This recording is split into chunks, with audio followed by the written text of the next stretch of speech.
Good morning, Meg. Good morning. Is that Nirvana? Yes.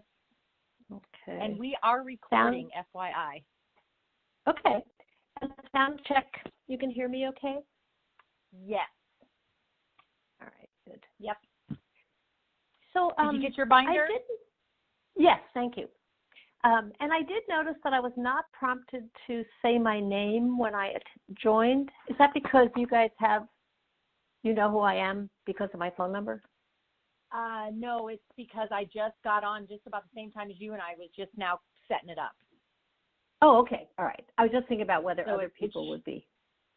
Okay. Yeah, it should request names now. Okay. And then, so, go ahead. I was going to ask, can you let me know, maybe via text, although maybe I'll just hear it. I'd like to know when commissioners are on, just so I know whether we have everybody before I do a roll call. Sure. Yeah. Or whether to go ahead without everybody. Okay, that'd be good. I will text you. I'll get that set up on my other cell phone here so that as they join, I will add them to the text, and when they're all there, I'll press the go button. That's a good idea. All right.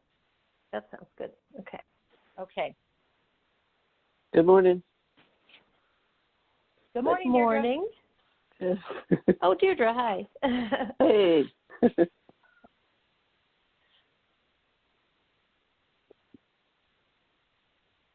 Deirdre, are you logged into the website? I am. Okay, so I just want you to double check the manage calls screen and make sure you see everything. I have record on, I have request names on. Okay. You have record on. Entry notices on. Yes. And then I have the backup recorder ready to go, but I'm not going to press that button until we start. Gotcha.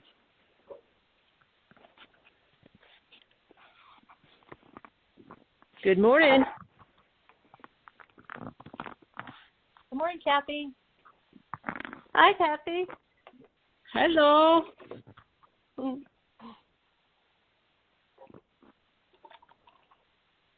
Happy May Day, everybody. Oh, yeah. I forgot about that. Where are my flowers? I know. When we always had flowers at school when I was growing up on May Day. Oh. Yeah. I guess they're out in the garden.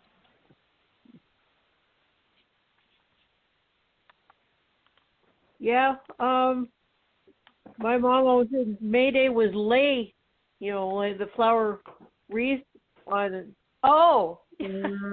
Occasionally we would get, the fake flower lays. Oh, right. So where were you growing up? Pocatello. Okay. Yeah. Well, I was in New York where I grew up.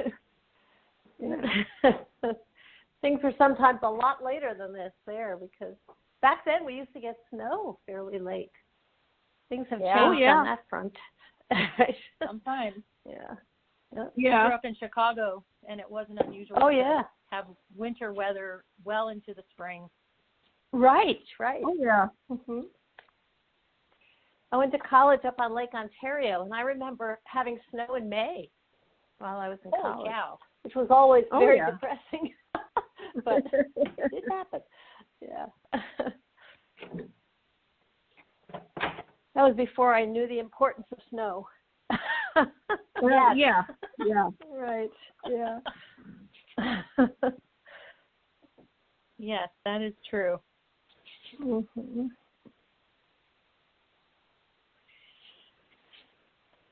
right.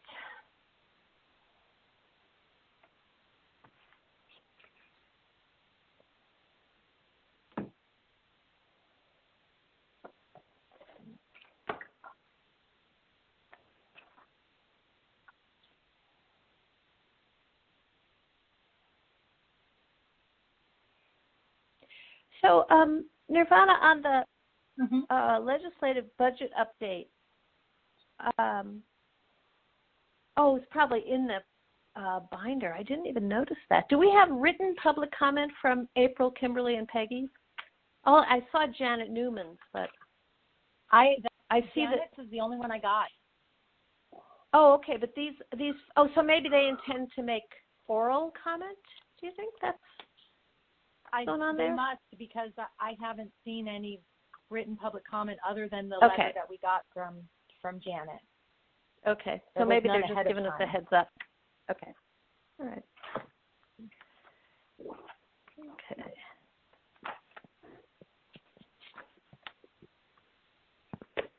Kathy, did you get your binder on time? Yes, I did. Okay, good. I think hopefully everybody got them.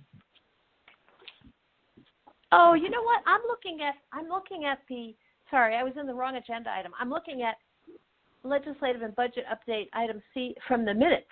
So this is just a record of who gave public comment at the February meeting. Sorry about Oh, okay. That's okay. that. The same letter C in February. Yes. So, yeah. Okay. Okay.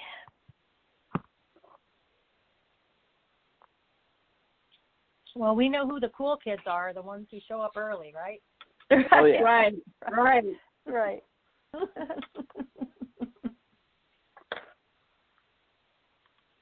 It's funny how you can still be challenged to show up on time when you're walking into another room as opposed to going to getting in your car or whatever. That happened to me last time. I felt like I was rushing, and I'm like, geez, you're going down the hall. It's not like you're going a long way.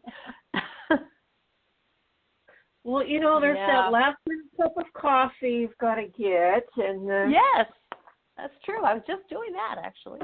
Yeah. Yes. There are things And then I have that to tell be all done. my dogs to be quiet. oh, yeah, that's always a good one. Mm-hmm. Although I have no control over the cat. You might do hear not her. authorize control. Yes. Yeah. I'll put myself on mute if she comes in the door. Well, I have to say I've been on a lot of mostly Zoom calls, and a couple of phone calls where there were dogs in the background. Kind of entertaining. Yeah, sometimes it happens. Mm-hmm. Nirvana, this is Raquel, and Nirvana and Deirdre, this is Raquel. We are using the Rogue conference room number. I don't know what number that is, but Ivan and I, as well as Bryn, will be on that line. Should I put all three of your names there, or just Ivan and?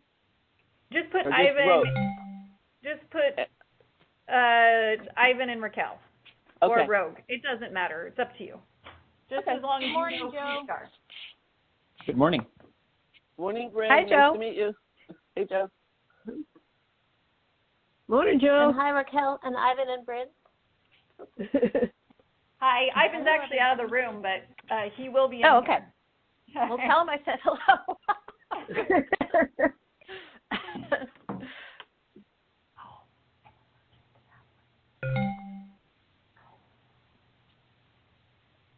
Okay, Raquel, you're going to have to be the mute button for Ivan.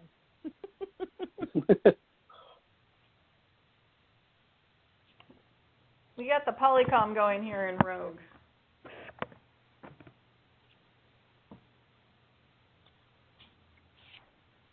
Good morning, Lisa. Good morning. How are you guys? Hi, Lisa. Meg. It is. Happy Friday. Yeah.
For those people already on the phone, this is the Water Resources Commission meeting, or it will be shortly, just so you know you're in the right place.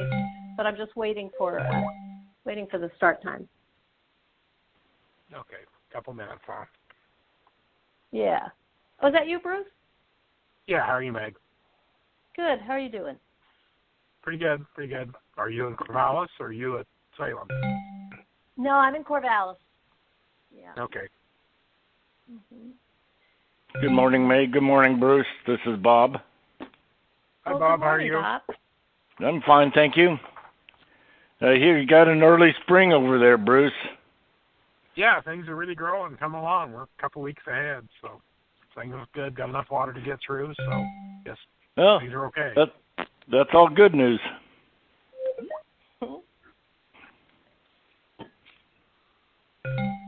Management.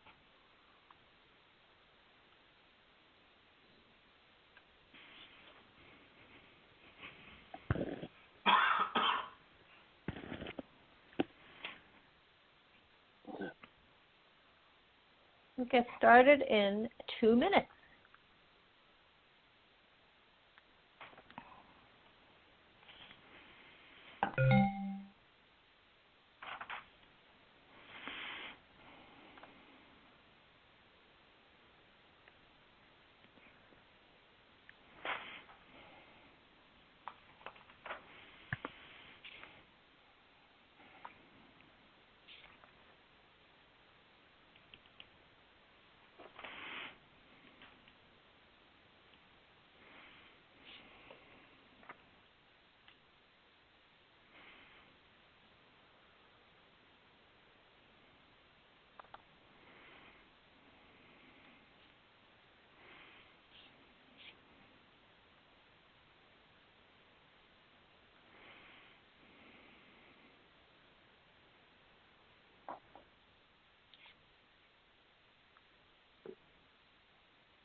Okay.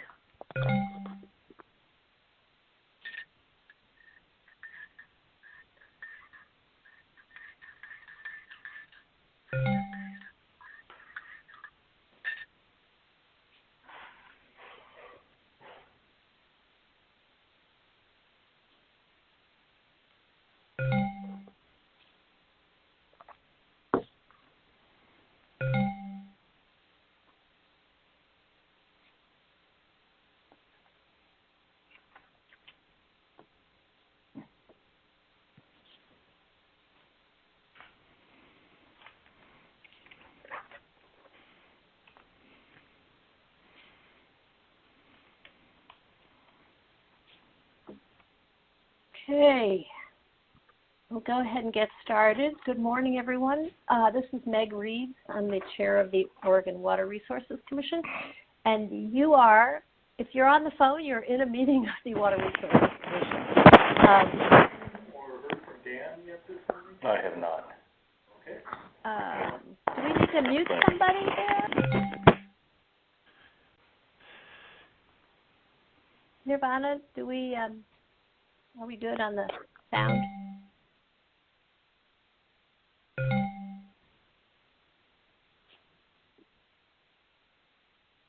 Nirvana, can you hear me? Yes. Oh, okay. I believe that we're muting as they come in. Okay, thanks.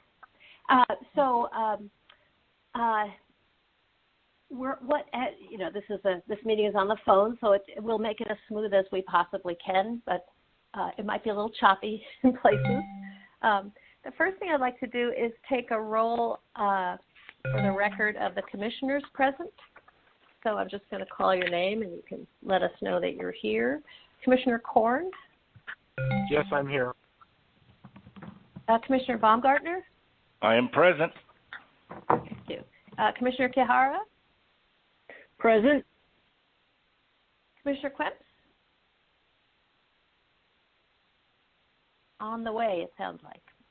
And Commissioner Mall? I'm here. All right. And Meg Reeves is here. So, Nirvana, how about a roll of staff who are presenting at the meeting? Okay, Tom Byler, I'm here. Raquel Rancier.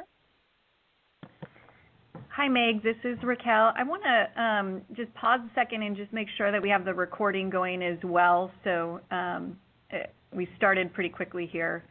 So just wanted to check with Nirvana and Deirdre on that. Thank you, Commissioner. Mm-hmm. We have the recorder going.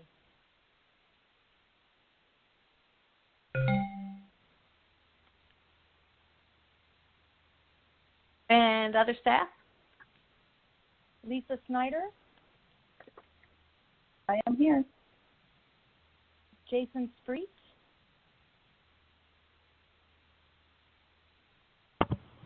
Jason will be joining us shortly. This is Ivan. okay, and Dwight French.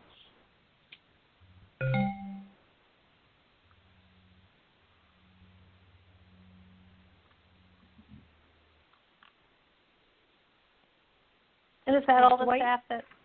Oh, sorry. Yes, Dwight French, and then Commissioner Quent has joined the call. Oh, good. Hello, Eric. Morning. Morning.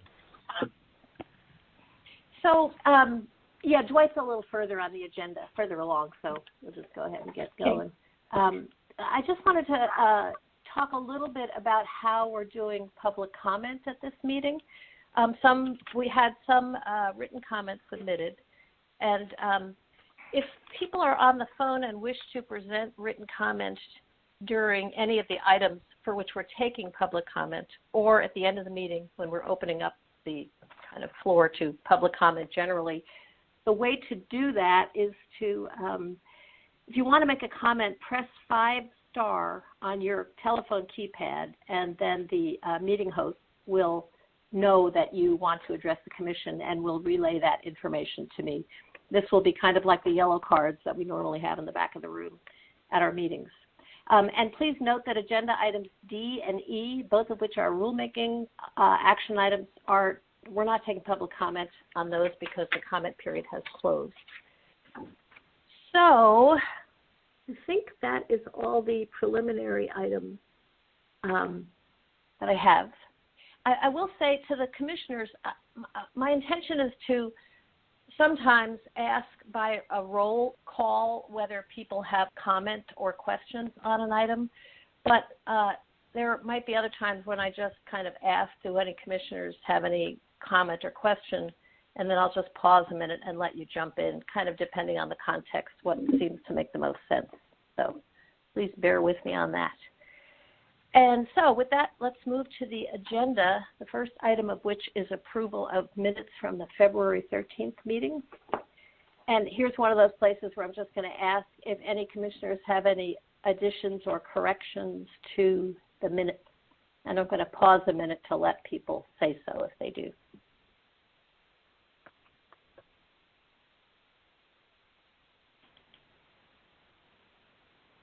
Okay, I think it sounds like there are no additions or corrections. So can I get a motion and a second with respect to approval of these minutes? I motion to approve the minutes from the February 15th teleconference meeting of the Water Resources Commission. Just being strictly technical, it's February 13th, but thank you for the motion, Yeah. Kathy. Oh, yeah. Thank you. Yeah, that's fine.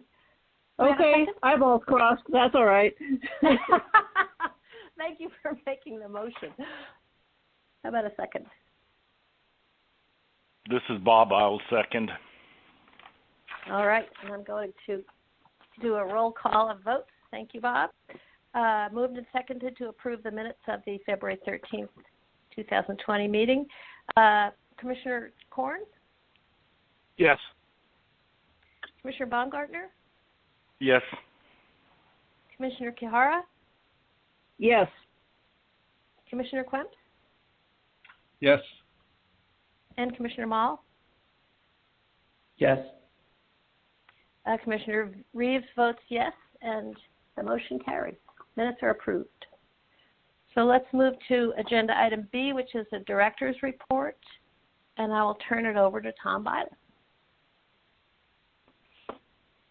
Thank you, Chair Reeves, and thank you, Commissioners. I'm going to step you through a number of items today, but I want to start off with what has been, I think, dominated all of our minds and lives around COVID-19 emergency and the transitions that we've had in our lives in a matter of, 6 weeks has been remarkable, and I wanted to give you a sense of what we've been doing at the state and at the Water Resources Department and what lies ahead. First of all, I want to say that when you have remarkable times like these, it really tests everyone's mettle, and I've been very pleased and really excited, actually, in many respects, to see how staff at our agency have responded in a very positive and constructive manner in light of the hardship and the change that we've all been facing. Our management team has also really stepped up in very impressive ways. Our communication level has been fantastic, I would say. We're trying.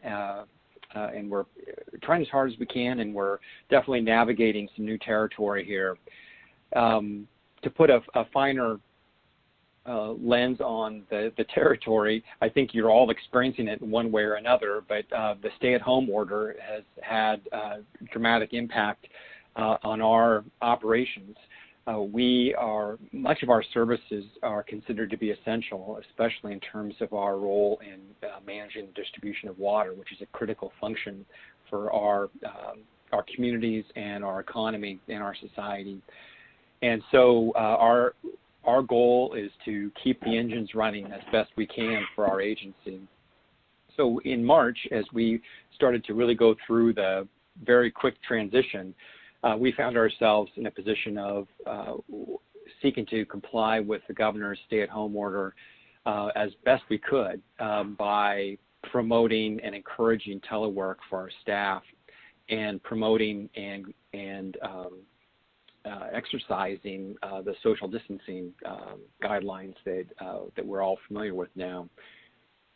The telework challenge was significant. I can state very bluntly that we were not an agency that was prepared for that.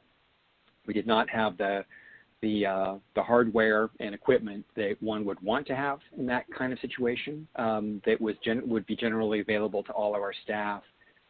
So we've had to be innovative, and our information services section, led by Brad Melindy, were just sprinting to try to meet our needs in a very tight timeline. And I won't go into a lot of the details. There are a lot of details, as you can imagine, those kinds of things, and it was quite a ride as we went through it. But we were able to successfully move most of our staff to telework capacity. And again, I want to just applaud our management team and all the staff associated with that transition. It was quite a lift. I would say from an operations standpoint also that COVID-19 really dominated a number of our plates, our work plates for several weeks, mine included, where I was pretty much full-time working on COVID-19 operations and transition-related matters. I don't think that's unusual. I think a lot of us in the both public and private sector and in our home lives have had to make some big adjustments.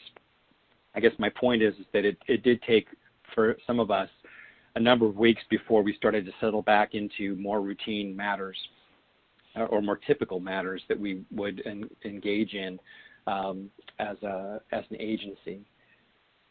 We are now at a point where in our Salem office, I'm ballparking this, but we probably have 80 to 90 staff in our Salem office, and I would guess that on any given day we might have 10 staff in the office, and that varies on the day.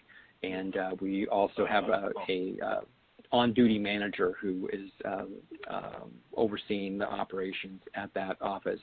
But most of our staff, especially the Salem staff, are working from home right now.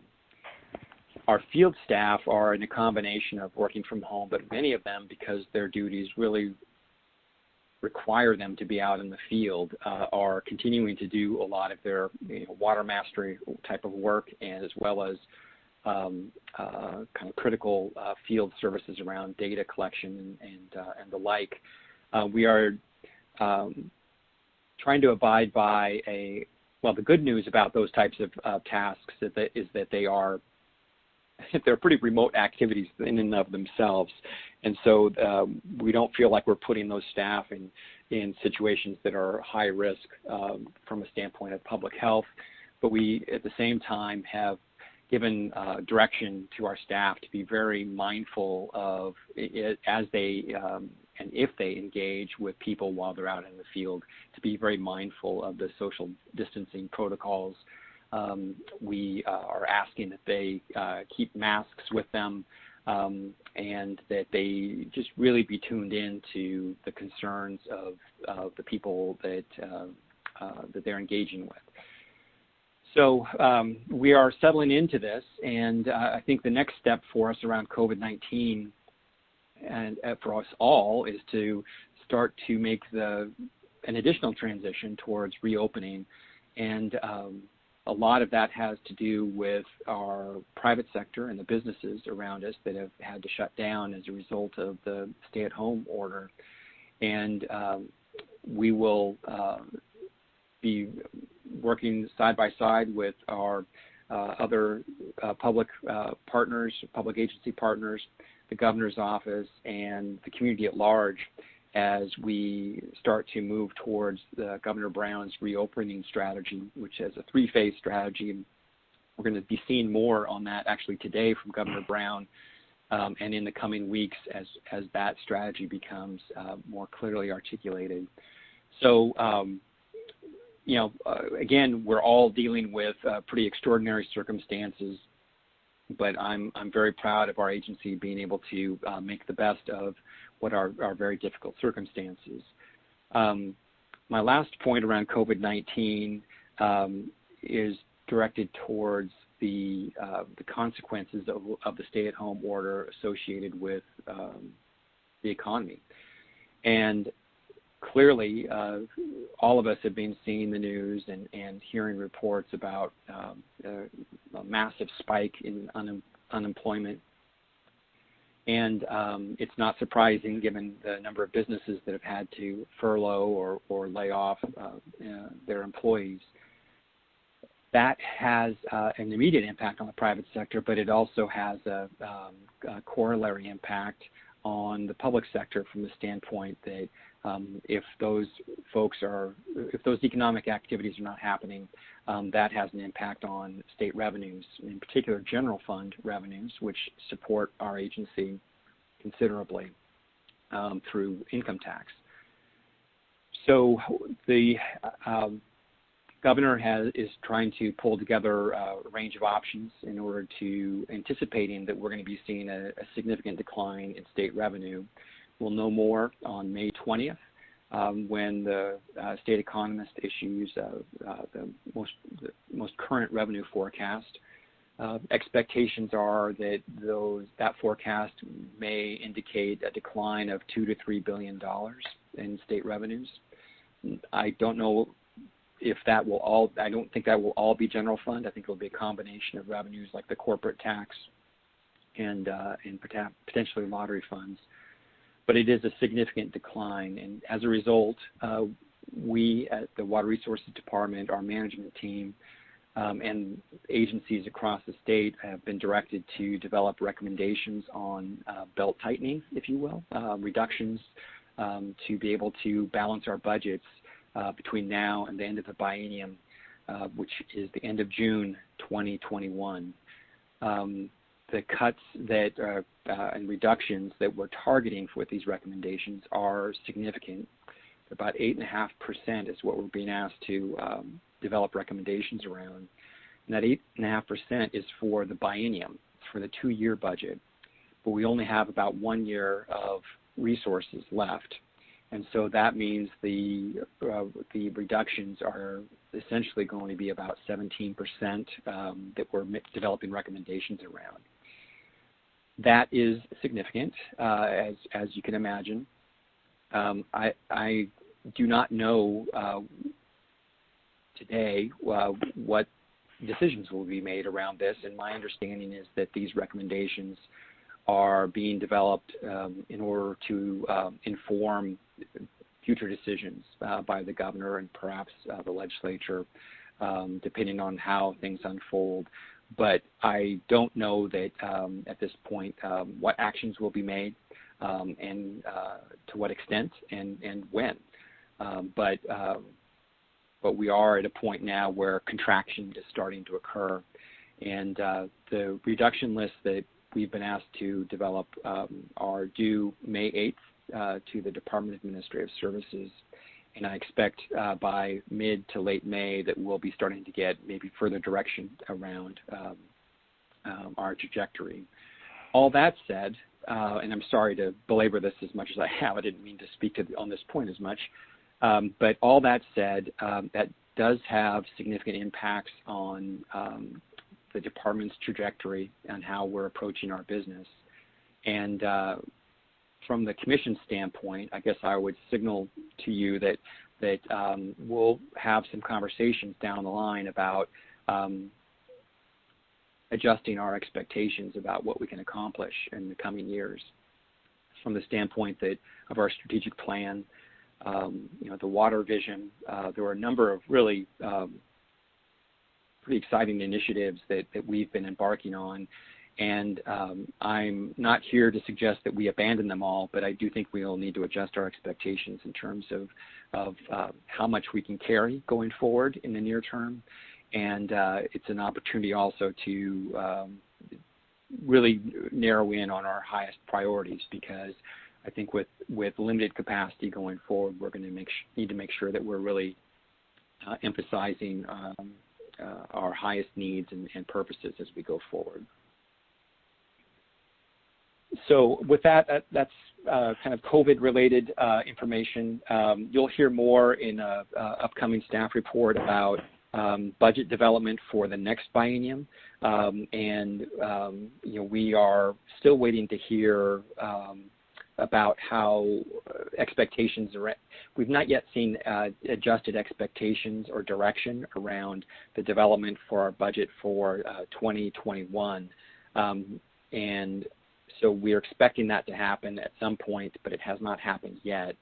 I think it's part of the challenge that we're all facing right now, that things have been so dynamic and changing so fast that we really aren't sure about the ground under our feet, and it's been difficult to make decisions, and choices are very hard under that environment. But that's still, that dynamism is still out there, and we're all, I think, doing the best that we can. Just checking through some of the items I'm going to try to stay at a pretty high level, but I want to check through some of the items in the staff report. I'm pleased to report out that in the Umatilla Basin, the projects associated with the $11 million that was appropriated a few years back for water supply development out of the main stem Columbia River, which has been a very complicated matter on a number of levels, that two of the projects have made significant progress. West project is essentially completed, and the dollars under our grant are moving on that project. And then an East project was targeted to be completed this summer, might be a little bit delayed because of COVID-19 related matters, but is well underway and in good shape. So we're very excited to see those projects move forward. A lot of staff have put a lot of time in, as have a lot of others, including our local partners in that area. That project, by the way, you may recall, involves and requires mitigation in order for these new main stem appropriations. And the project proponents are very close to achieving temporary mitigation at about 180 CFS, which would be the full amount of the water rights that they had applied for. And there will be ongoing conversations, and we will keep you apprised of conversations around developing a longer, more permanent program around mitigation in that area. I think those conversations will begin within the next year or so. Also in the Umatilla, we are continuing to have conversations and settlement discussions, I should say, with the Confederated Tribes of the Umatilla and Indian Reservation and federal partners. The tribes have made a lot of progress in the last year plus with local interests at the lower end of the Umatilla Basin. And we had been, this is another one of those items where we've been making great progress, and then COVID-19 hit, and I think we're all at a point now where we need to reassess where we're at and maybe adjust some of our expectations. But we remain committed to engaging with our partners and hope that that process can keep moving in a constructive and productive way. Similarly, in the Walla Walla Basin, you may recall in the 2019 legislative session, we received new budget resources in order for us to be able to carry out an additional basin groundwater study. And the Walla Walla Basin was our highest priority, and we've started our efforts in that regard and are scoping a study in that area. But in light of budget constraints, as I mentioned earlier, we're expecting we may not have the same capacity that we were anticipating at the beginning of this biennium. And so we'll be making necessary adjustments of our timelines and goals as we better understand our circumstances. With respect to the Walla Walla, we just had a meeting this week with the Confederated Tribes of the Umatilla Indian Reservation and the state of Washington, what we call the Tri-Sovereigns, who have a shared interest in the Walla Walla. And thematically, kind of the same point where we were checking in and understanding that everyone is trying to reassess their situation, but there continues to be interest in engaging on the Walla Walla. We just need to kind of recalibrate our expectations, and that effort is in progress. Klamath Basin. Drought emergency was declared a while back, as you may recall, and to date we have received, my latest information is that we've received 21 drought applications in the Klamath Basin. These are all groundwater uses under the drought emergency program, and 11 of those applications have been issued to date. The others are in progress. With respect to groundwater regulation in the Klamath Basin, you'll see in the staff report that in March, which seems like a long time ago now, in March, Marion County Circuit Court ruled that our Division 25 rules, you may recall our Division 25 rules, which were time limited into their duration. They provided a basis for management while we were working on with the community on kind of helping them understand the situation better and trying to provide a path for a longer term solution. While those rules were in play, we received litigation, and the court ruled that our Division 25 rules were not valid from the standpoint that we did not engage in the appropriate due process that the judge felt we needed to do. We, at this point, determined that given that the Division 25 rules were temporary in nature, if you will, that appealing that ruling was not a practical action on our part. And in light of our internal thought process that we were probably on a path towards declaring a critical groundwater area in the Klamath Basin anyway, and a critical groundwater area, a designation requires a significant due process, including a contested case hearing before it's implemented. We determined that we would go down that path and as a result, we're not regulating groundwater in favor of senior surface water rights until we are able to implement a critical groundwater area in the basin. In March, pre-COVID, I would have told you that it will take some time for us to establish that critical groundwater area. The process is pretty labor-intensive, including the contested case hearing. There's expense and time associated with that. With COVID-19, I think those timelines are even murkier in our minds, but that is the path that we feel that we should go down, and we've talked to the community about that, and they understand our position. But again, COVID-19 throws some of our timelines in a bit of flux at the moment. Lastly, on the Klamath Irrigation District litigation, again, big thanks to the Commission for having the special meeting last Friday. That was very helpful to get your decision to delegate your authority to allow us the tools by which we could investigate the charge that we have to take charge of under ORS 54210 of the situation in the Klamath Basin as we have a dispute over the distribution of water within the Klamath project. There's been some confusion about what taking charge means. From our vantage point, taking charge means doing what we need to do in order to be able to make determinations on the distribution of water in that area, which is a very complex task given the scale of the project and given the many inputs and outputs. We are not we are not in a position to understand all of all the mechanics and of that at this point.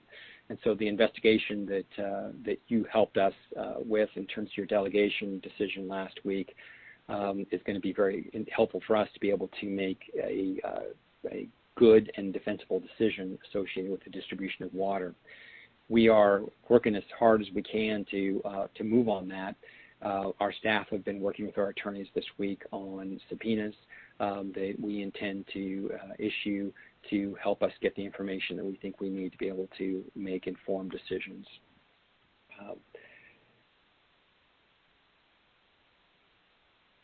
I am going to give you just a few more heads up on a couple other items.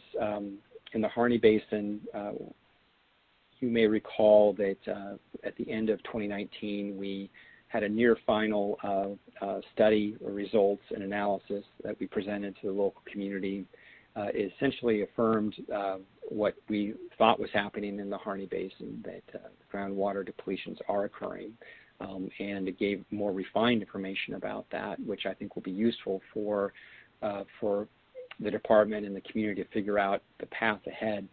The final study is expected to be published at the end of 2020. I don't know whether COVID-19 will affect those timelines or not, but we're hoping that that final study will be published by the end of this calendar year. In the meantime, we're continuing to work with the community on what paths for their long-term water future look like. And you'll see in the legislative budget report that there's an idea around using the Conservation Reserve Enhancement Program. I'm not sure I got that correct in terms of the terminology, but the acronym is CREP, associated with groundwater. That is one idea that's being posited by the groups who are working on solutions in that area. And it is something that we are considering as a potential budget request to help move that process forward. I think my last thing I'll mention, and I appreciate all your patience, just last two things I'll mention. One is drought. I mentioned Klamath. We also have a drought emergency declaration that the governor signed for Curry County. Today or yesterday, I can't remember, but another Jackson County has submitted a request for an emergency declaration to the governor. Coos County has voted on that, and we're expecting to see a submittal to the governor's office soon. And we're also hearing some rumblings from Douglas County and Gilliam County. These are you'll note that with the exception of Gilliam County, the southwest corner of the state is exceptionally dry this year. But we are seeing an expansion of drought-like conditions around the state, and we may be seeing more requests come forward over the course of the summer. On another note, the fire season for southwest part of the state started today. It's the earliest fire season date that we've seen in 52 years, since 1968. And only twice before have we seen, in that same time period, have we seen the fire season start officially before June 1st. That does not bode well for folks in that part of the state, and certainly is an indicator of pretty dry conditions. The last thing I'll mention, and this kind of gets back to the transition that we've had underway, is that we appreciate the difficulty of meeting via telephone, and I certainly appreciate Chair Reeves' ability to be able to navigate under difficult circumstances. Our desire is to move towards video conferencing, and we are making strides toward that. One of the balances we're trying to attain is to be able to retain as much public process in our meetings as we can, and while being able to carry out our business. And so my expectation is that by the time of our June meeting that we will be having video capability for our meetings, and our commitment to you commissioners is that we will work with you in advance to make sure that you have comfort around how it will work, and that we can manage that meeting tool as effectively as possible. So Chair Reeves, thank you. Thank you, commissioners, for listening to me for an extended period of time. I'd be happy to take any questions.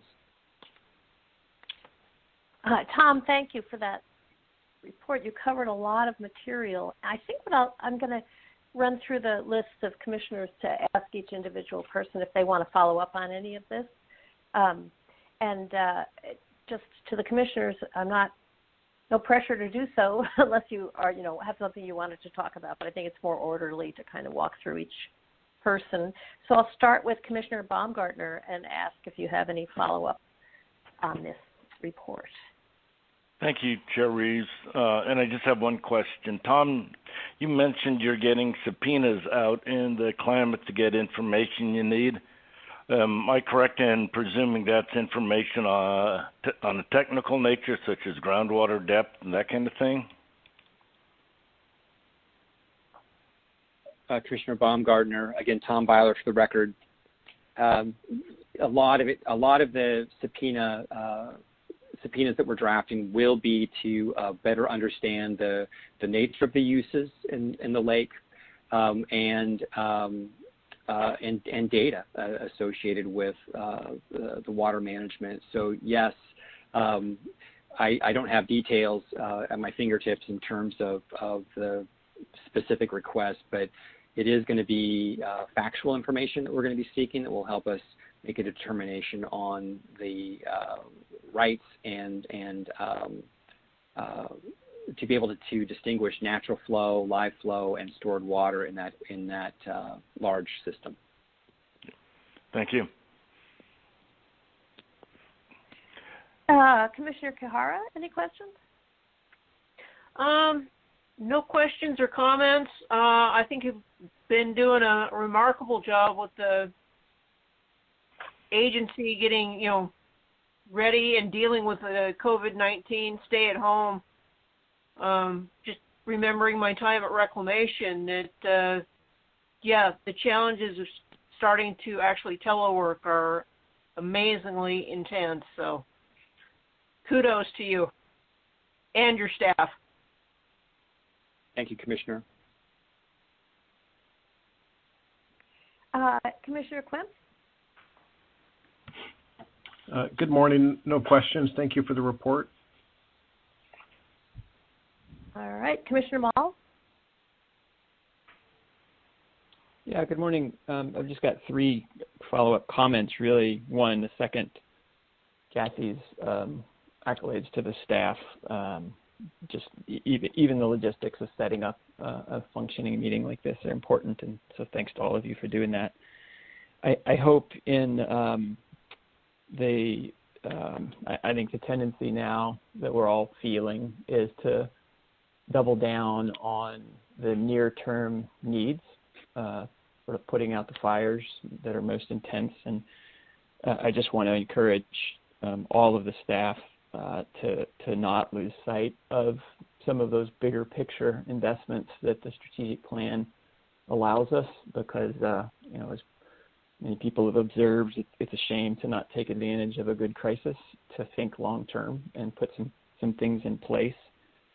And I guess my second comment is an example of that. I think that's a wonderful idea, which I think was mentioned before, of exploring CREP as one of the tools to use out in the Harney Basin. And I hope in my back and forth with the congressional delegation, I hope that you have a mechanism through the state to make that known to the congressional delegation that is hungry for examples of how future stimulus funding might be easily transferred to existing programs on a built-up basis. So if that can be accelerated such that it's, quote, shovel-ready sooner rather than later, even though the prospect of that stimulus funding may be relatively small, at least it's an opportunity. And putting that specifically on the congressional delegation's radar now, I think, would be helpful. And I guess, I'm sorry, the third thing is kind of a question with what's happened relative to Division 25 rule and the move toward establishing a critical groundwater area. Do we have any sense if the backing away from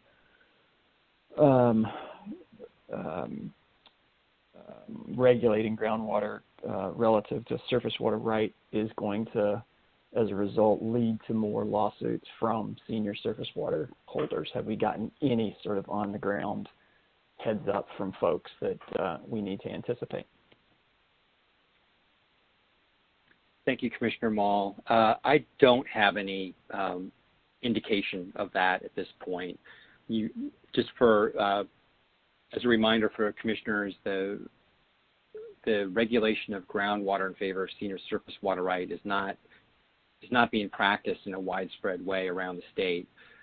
So in many ways, the scale in which we were operating in the Klamath Basin was pretty unique. So like many programs, when they're relatively new in terms of their implementation, there are some hiccups along the way and some disputes along the way. So in some respects, it's not surprising to see this, but I don't have any indication at this point or any signals from that I've heard from senior users relative to this issue at this point. Okay, thanks, Tom. Let's see, Commissioner Corn, any follow-up?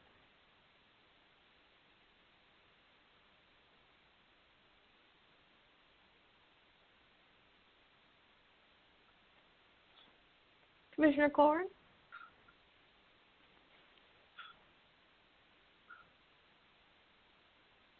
Nirvana, am I still communicating?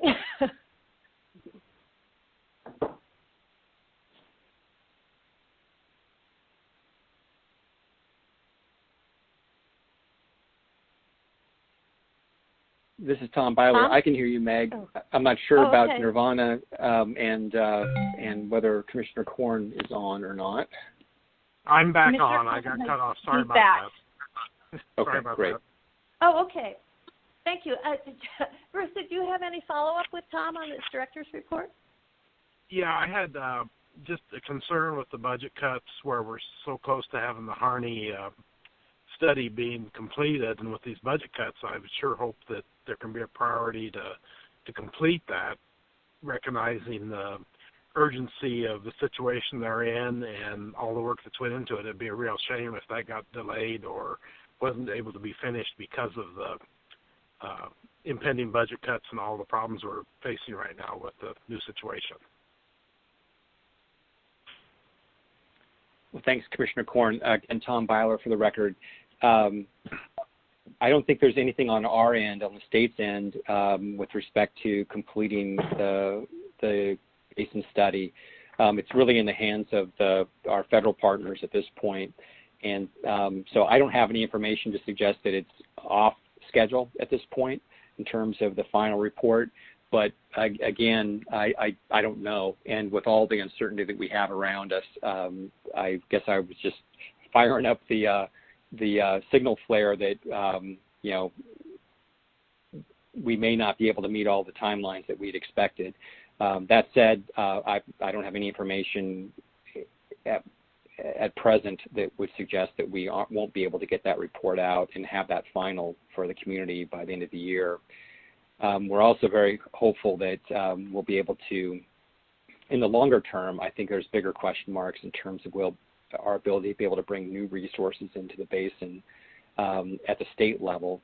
And this really points to Commissioner Mall's point about being ready to receive federal stimulus funds should they become available for projects, water-related projects, such as we are planning in the Harney Basin or other parts of the state for that matter.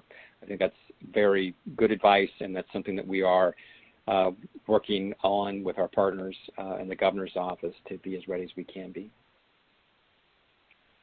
Yeah, and I appreciated Commissioner Mall's question about that. Do you have any indication that some of that stimulus money at the federal level could be filtering down to the department, or because we do have a lot of potential projects and needs out there where that perhaps could fit the criteria? Are you working with the congressional delegation? Do you have any more insight on what the possibilities are for some of that? Thanks, Commissioner Korn. Again, Tom Byler for the record. I don't have any inside information or any real insights other than I know a lot of folks are talking about it within the water sector. And there is, I think, a broad desire around, maybe some recognition, I guess, that stimulus dollars will be important as we start to reopen the private sector, and the water infrastructure is an opportunity and has been talked about at the federal level for a number of years now. So I think everyone is recognizing that opportunity might come forward in the coming months.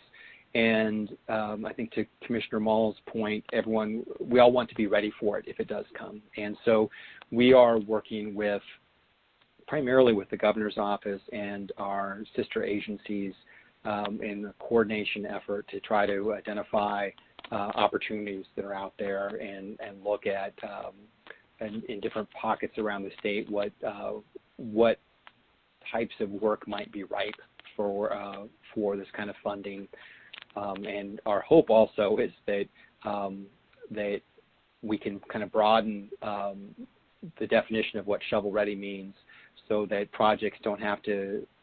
Some projects may be very close, but still need some permitting done or other types of technical work in order to be really ready to break dirt. And if we can broaden that definition, I think that would open a lot more doors to more projects around the state. But those conversations, remain to happen. Thank you. Thank you, Tom. I wanted to just say that when you were talking about the COVID-19, the department activity that's been specific to COVID-19, it occurred to me that, from the outside, it looks like you guys just like were able overnight to adjust. And I guess I appreciate the reminder because I think it's easy to forget the kind of effort that would go into making the transition that the agency had to make, and then the transition that's coming which is the reopening of the agency's functions to whatever degree we end up doing. So I appreciated I appreciated the detail that you gave us about the kind of heavy lift involved, because I think it's easy to overlook that when it looks like you all just sprang into action in the new mode without any significant disruption, and that's clearly not the case. So thank you for reminding us of that. And with that, I think it's time for the legislative and budget update. Raquel and Lisa? Good morning, Chair Reeves and members of the Commission. For the record, Raquel Rancière, Policy Manager with the Water Resources Department. And I'm joined today with Lisa Snyder. Lisa, do you want to introduce yourself for the record? Good morning, Lisa Snyder with the department. I am the Administrative Services Division Administrator. So today we will be discussing both the 2020 legislative session as well as 2021 legislative and budget development. I will start with a recap of the 2020 legislative session, and then I'll start to talk about 2021 legislative concepts. I'll then hand it off to Lisa Snyder to talk about 2021 budget, and then we will open it up for comments and feedback on both the legislative concepts for 2021 as well as the budget packages. So just wanted to give you that context in terms of how we will run this for today. So with that, if you look at the staff report, you'll be able to follow along here. The 2020 legislative session seems so far away, and as you all know by now, not a lot of bills passed the 2020 legislative session, and the budget bill in particular did not pass during the 2020 legislative session. So the priorities that the department had during 2020 included funding for dam safety, which was incorporated into the governor's resiliency bill, Senate Bill 1537, and the Water Vision business case, which I'll talk briefly a little bit more about, and then the request that we had for the state data center. So none of those priorities, although they were incorporated into the end of session budget bill, that bill ultimately did not move forward, and as a result, none of that funding was received. So what that means for dam safety, obviously, is that we did not receive any of the funding that we requested. In regards to the Water Vision business case, I wanted to touch on that a little bit more. As you all will see in the staff report, there was significant outreach done to the legislature. We were pleased to see that it got into the end of session budget bill. And as a result, I just wanted to note in there that you can see links to the recap. I don't know that we've gone through that with the commission, but there was a summary of really what the findings were from the phase 1 activities. And you can see all of that online at the link provided in the staff reports. And in regards to the next steps on the Water Vision, we're still determining those as given that the budget situation has significantly changed with COVID-19. However, as the governor had said in her letter to the legislature, we were not going to be moving forward on activities if there was not sufficient funding to support that work. So we're still determining next steps in regards to 2021 and what a request could look like if it were to move forward.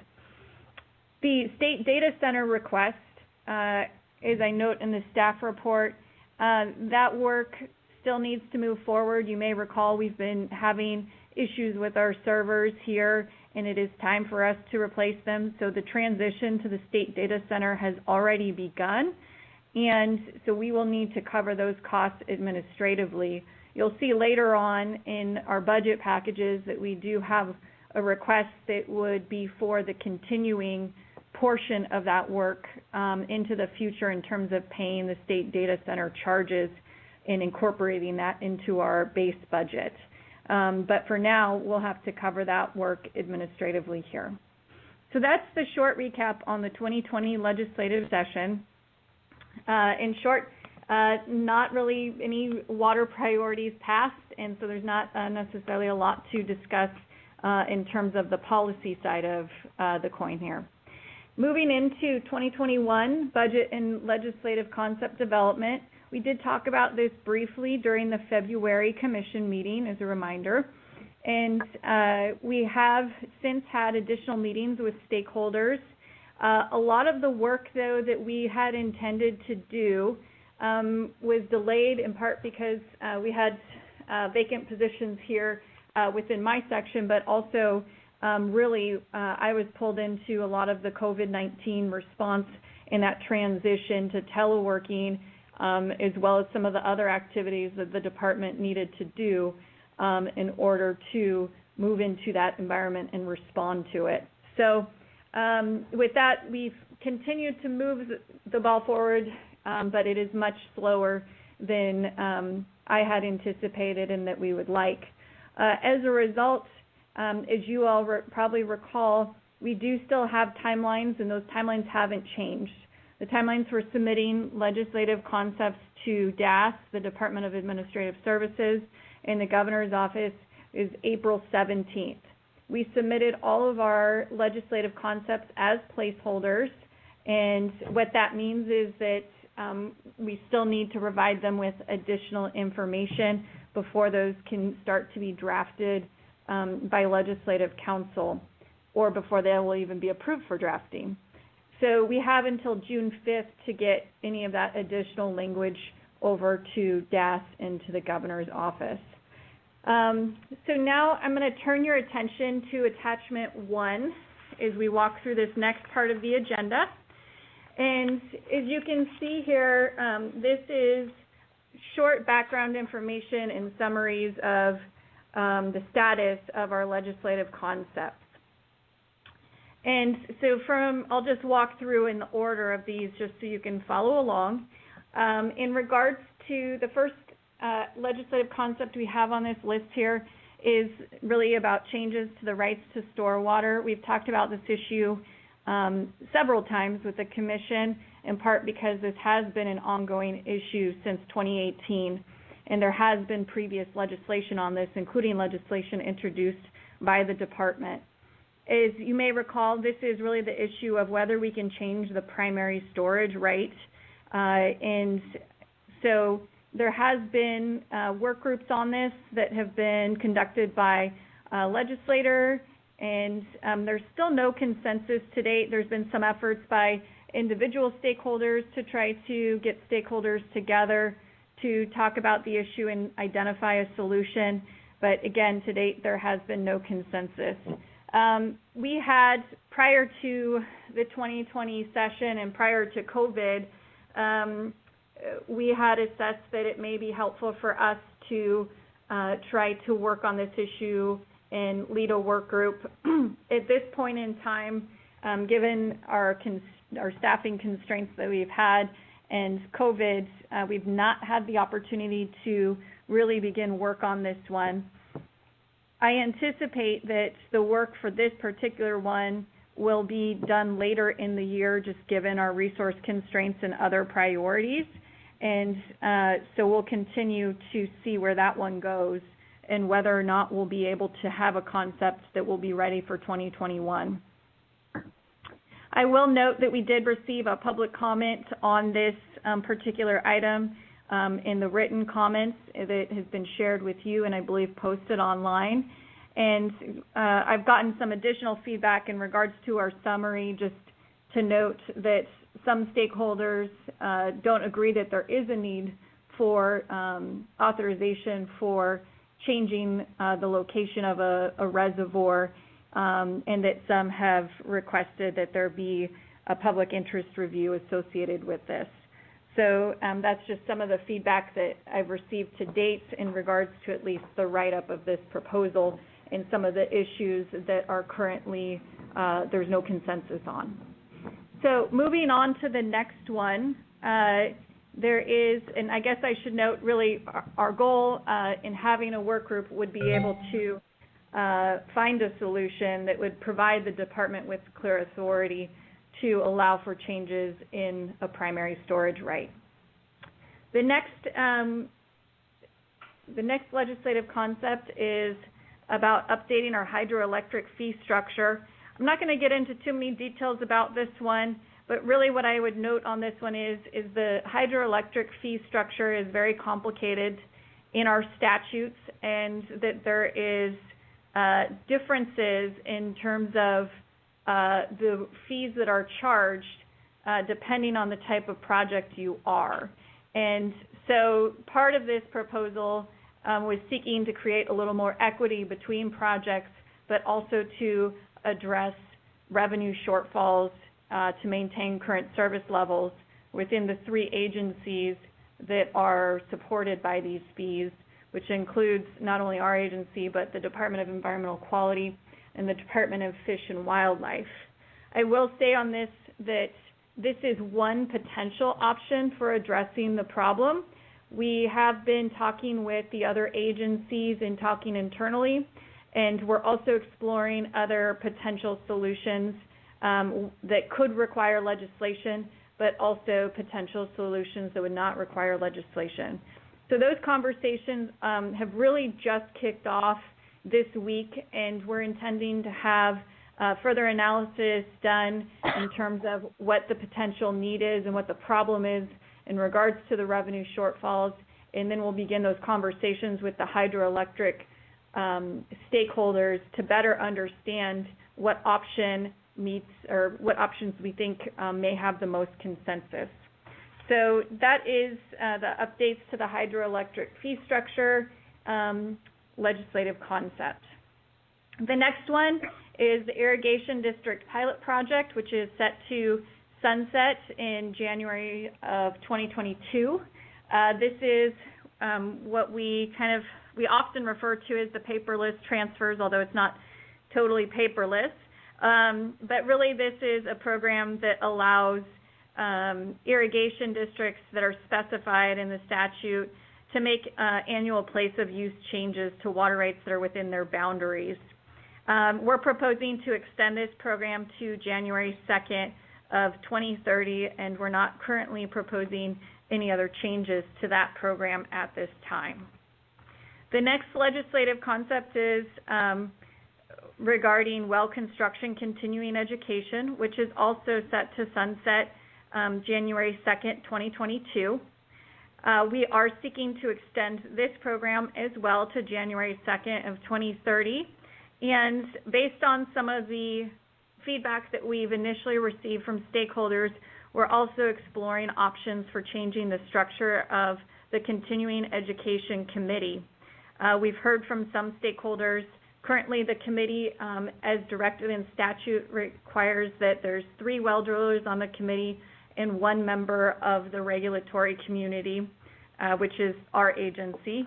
And the feedback was that there should be a broader set of stakeholders, since the public has an interest in this as well, that should be represented on that. So we are currently discussing what that makeup might look like and whether or not it makes sense to add to the Continuing Education Committee or to fold that work into another committee that has a more broad makeup but does include well drillers, which is the Groundwater Advisory Committee. So the next concept that we have is a broader well construction placeholder. This one and the previous one may be folded together depending on how the work progresses. So you may recall the Commission has had several conversations and dealt with issues related to well construction issues, the most notable one being the Mosier area. In 2016, the Secretary of State, when they did an audit of our agency, there was feedback and recommendations on the need for strengthening our well construction program. And we have included in the 2017 Integrated Water Resources Strategy also some recommended actions there for improving the well construction program. And then, of course, well construction issues were also included in the 2019 and 2024 strategic plan. So all of those factors really point towards the need for us to modernize this program. This one is one where we would have liked to have started a lot earlier than we have been able to, and really that we are intending to have a work group that will begin here probably in May to formulate a proposal. We have some initial ideas that we had already discussed. You may recall back in the 2019 session, there was a bill related to well construction, and we had put together a handout related to that legislation in terms of what we thought was needed to improve the well construction program.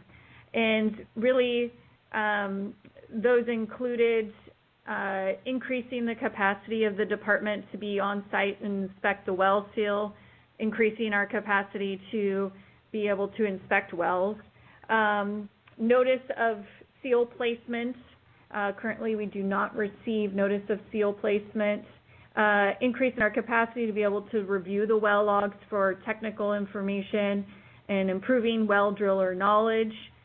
Providing funding to incentivize and assist with fixing legacy well construction issues, as well as increasing the installation of measuring tubes.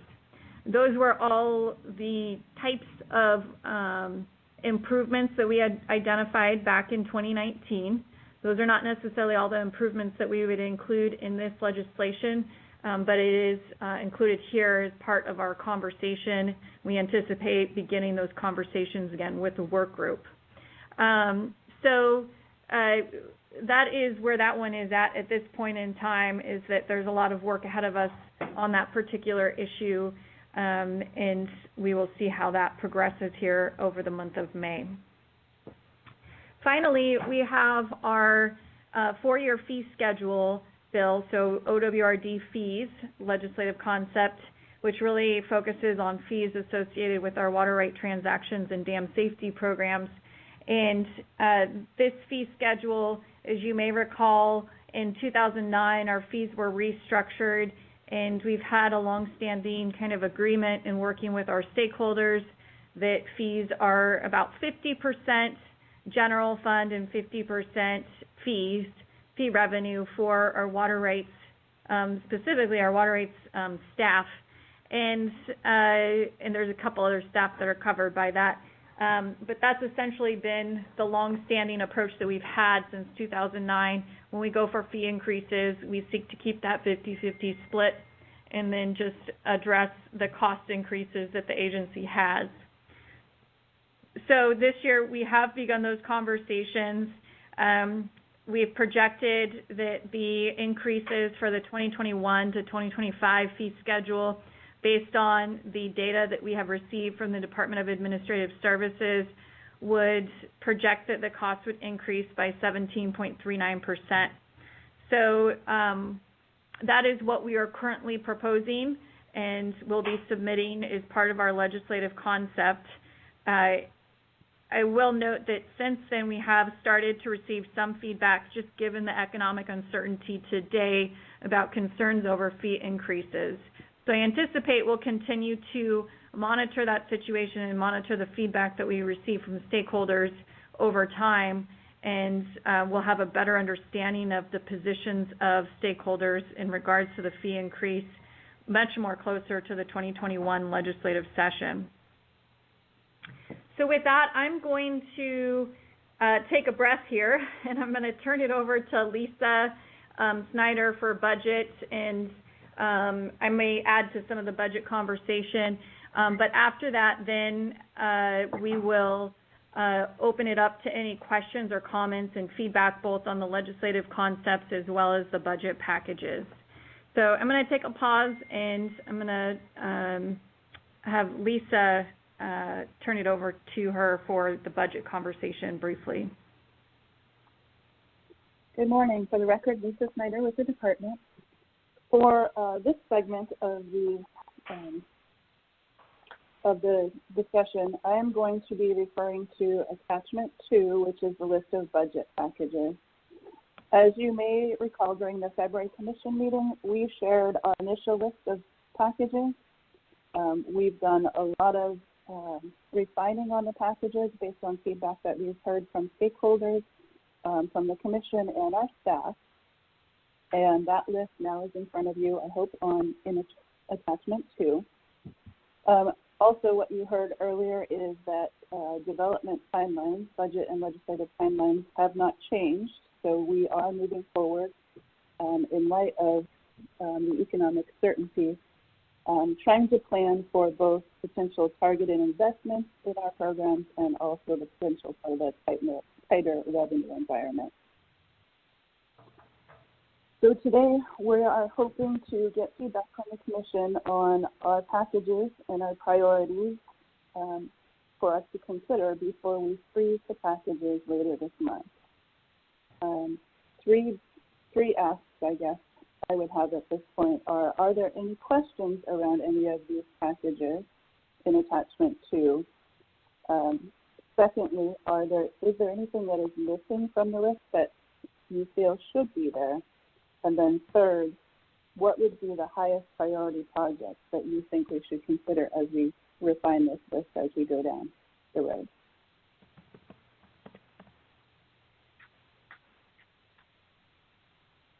Raquel, do you have anything to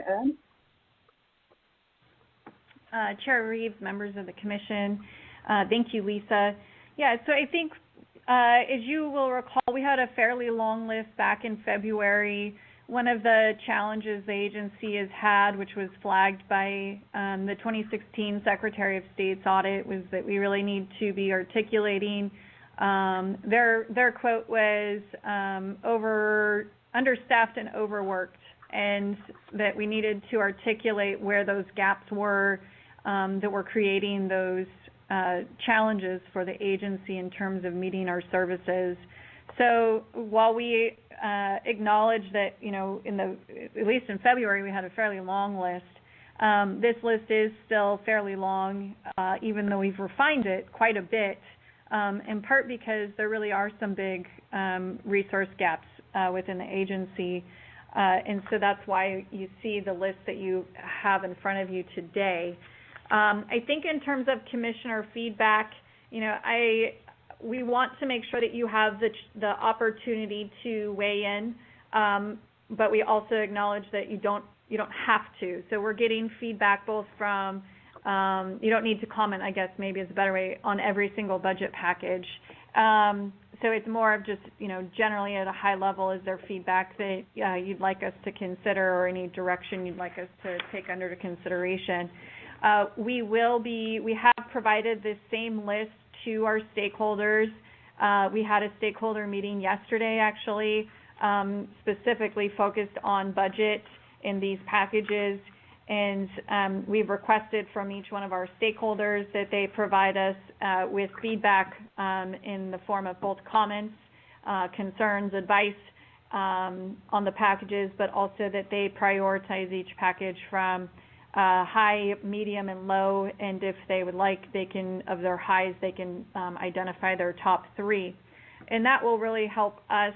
Then we'll take the feedback that we receive from stakeholders, we'll take any feedback that we receive from you, and we'll, of course, include consideration of internally the department's assessment of our needs in order to formulate our prioritized list of budget packages.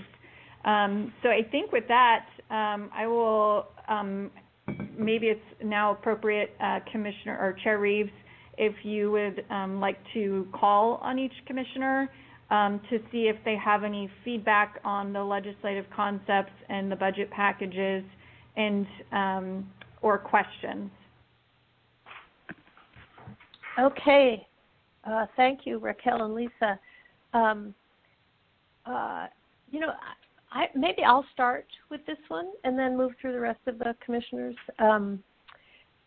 I would keep my comments at a high level because there are two things. One is of course, the budget uncertainty about what's going to be divided up, what the pie is, and also not as deep knowledge as you all have about the degree to which you can keep any of these projects moving without additional funding. So with that caveat, I'd just say that for me, I think there are two kind of conceptual things that I'd keep in mind.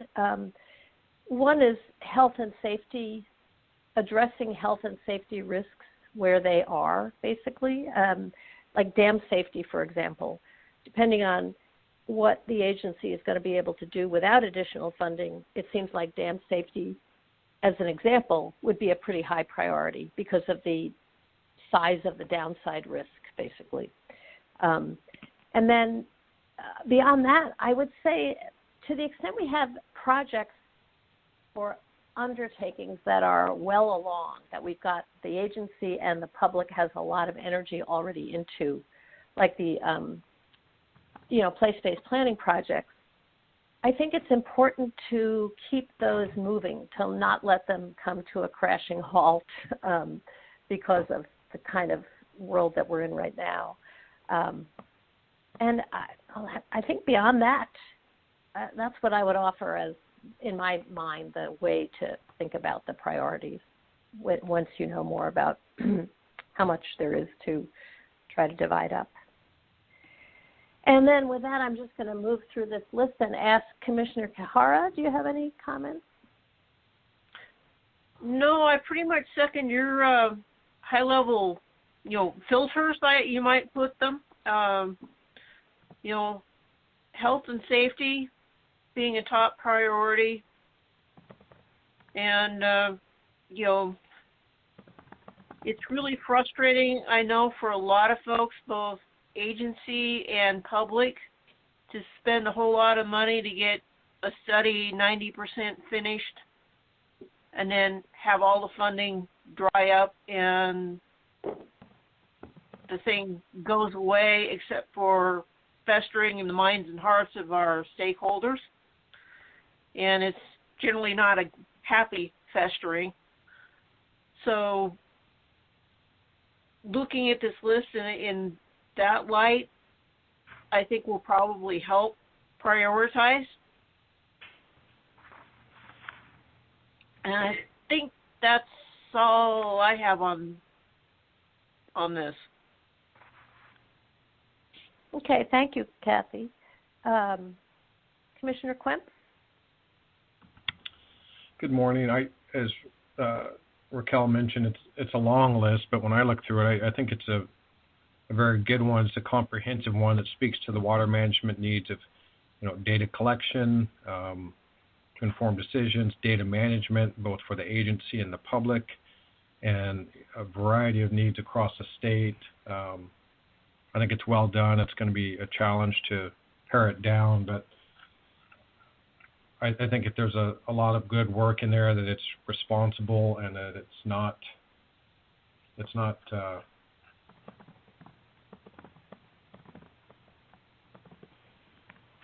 like there's a lot of unnecessary proposals in there. That the work is challenging and diverse, and I think this reflects that.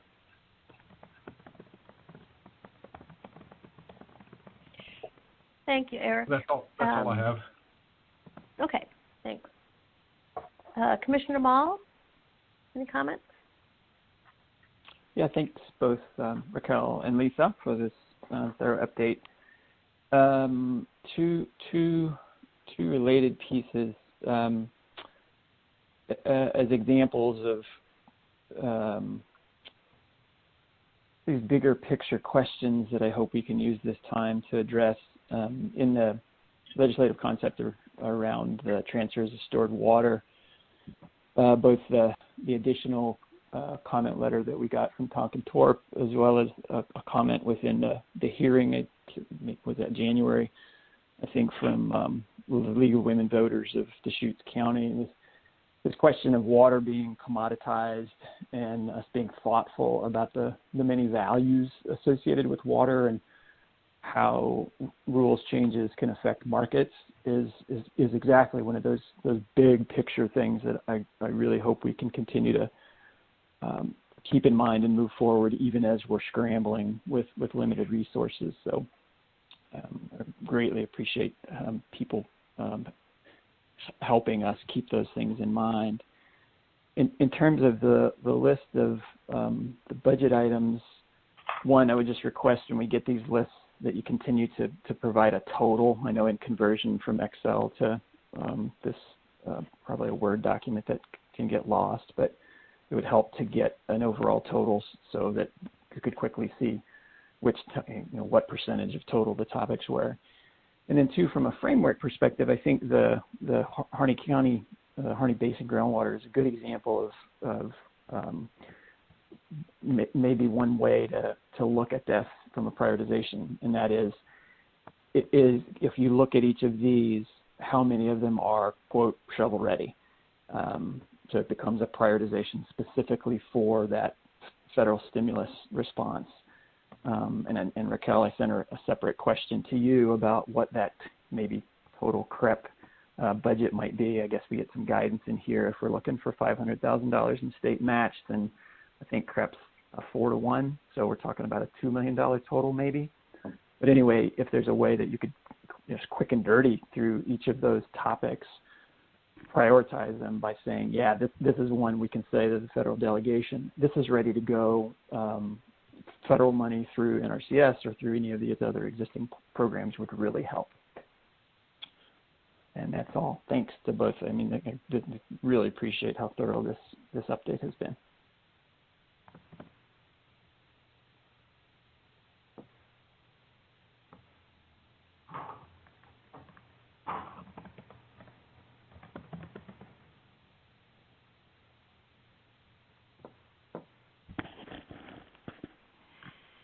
Sorry, everybody. I was muted.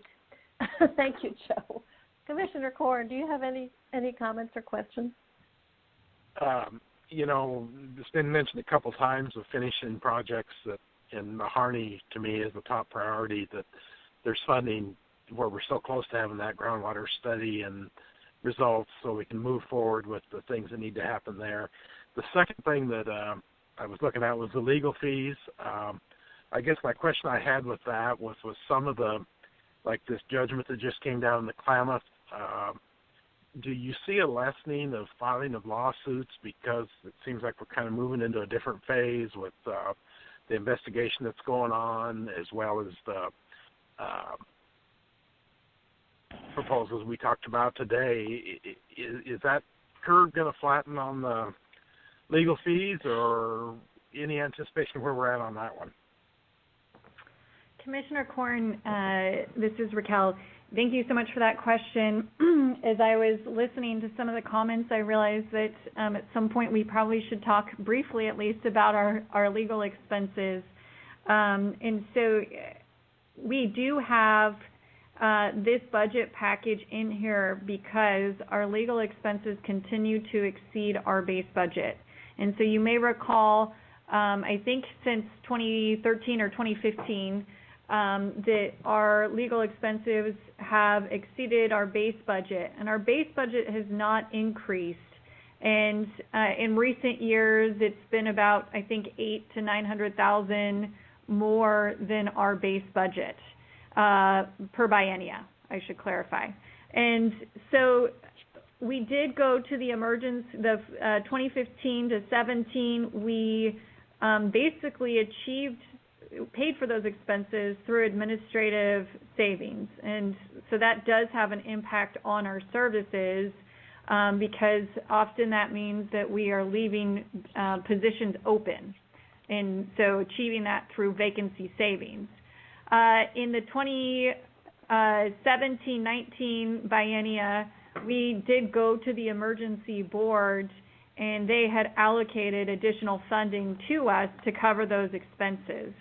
But our base budget was not increased. So this biennia, we have again been tracking our expenses. We have been submitting reports quarterly to the Legislative Fiscal Office and Chief Financial Office. And those quarterly reports are helping us to continue to communicate to them where we're at. And really where we're at is that we're anticipating that we will exceed our base budget here for our legal expenses. I think it's this summer, essentially. And, of course, we still have until July of next year to get through with our budget. So that does mean that we are projecting, again, a shortfall, a significant shortfall. And so while we are talking about the reductions that are resulting from COVID-19 and the economic downturn associated with COVID-19, on top of those reductions, we also then have to sort through how we are going to pay for those legal expenses. And so I think I'll pause here just to see if Director Byler has anything to add on that particular topic.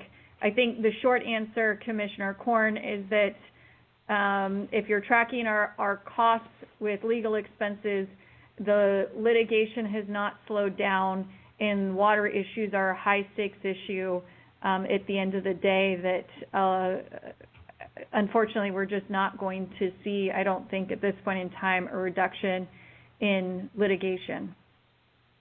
So Director Byler, did you have anything to add to that? No, for the record, Tom Byler. Raquel, you covered it quite comprehensively. Thank you. Okay, and then thank you, Raquel. One other. Yes, thank you. Oh, go ahead, Bruce. Sorry. Yes. Comment and I know it's not directly related to our general budgeting, but our grant program, the second phase of that, is that going to be affected through all these things too? Is there a chance that we won't be able to give any more grants like we have been for various projects around the state for this next year, or what's the status of that? Chair Reeves, Commissioner Korn, at this point there's been no direction on reductions in terms of our existing lottery bond revenues for those grant programs. So at this point, I don't know. We have not made any changes or forecasted changes to those grant programs at this point in time, but certainly we will keep you all updated if that changes. Thank you. Okay, thank you, Bruce. And Commissioner Baumgartner, any comments, questions? Just a couple comments and one question, please. And Raquel and Lisa, very well done as usual. Come to expect that.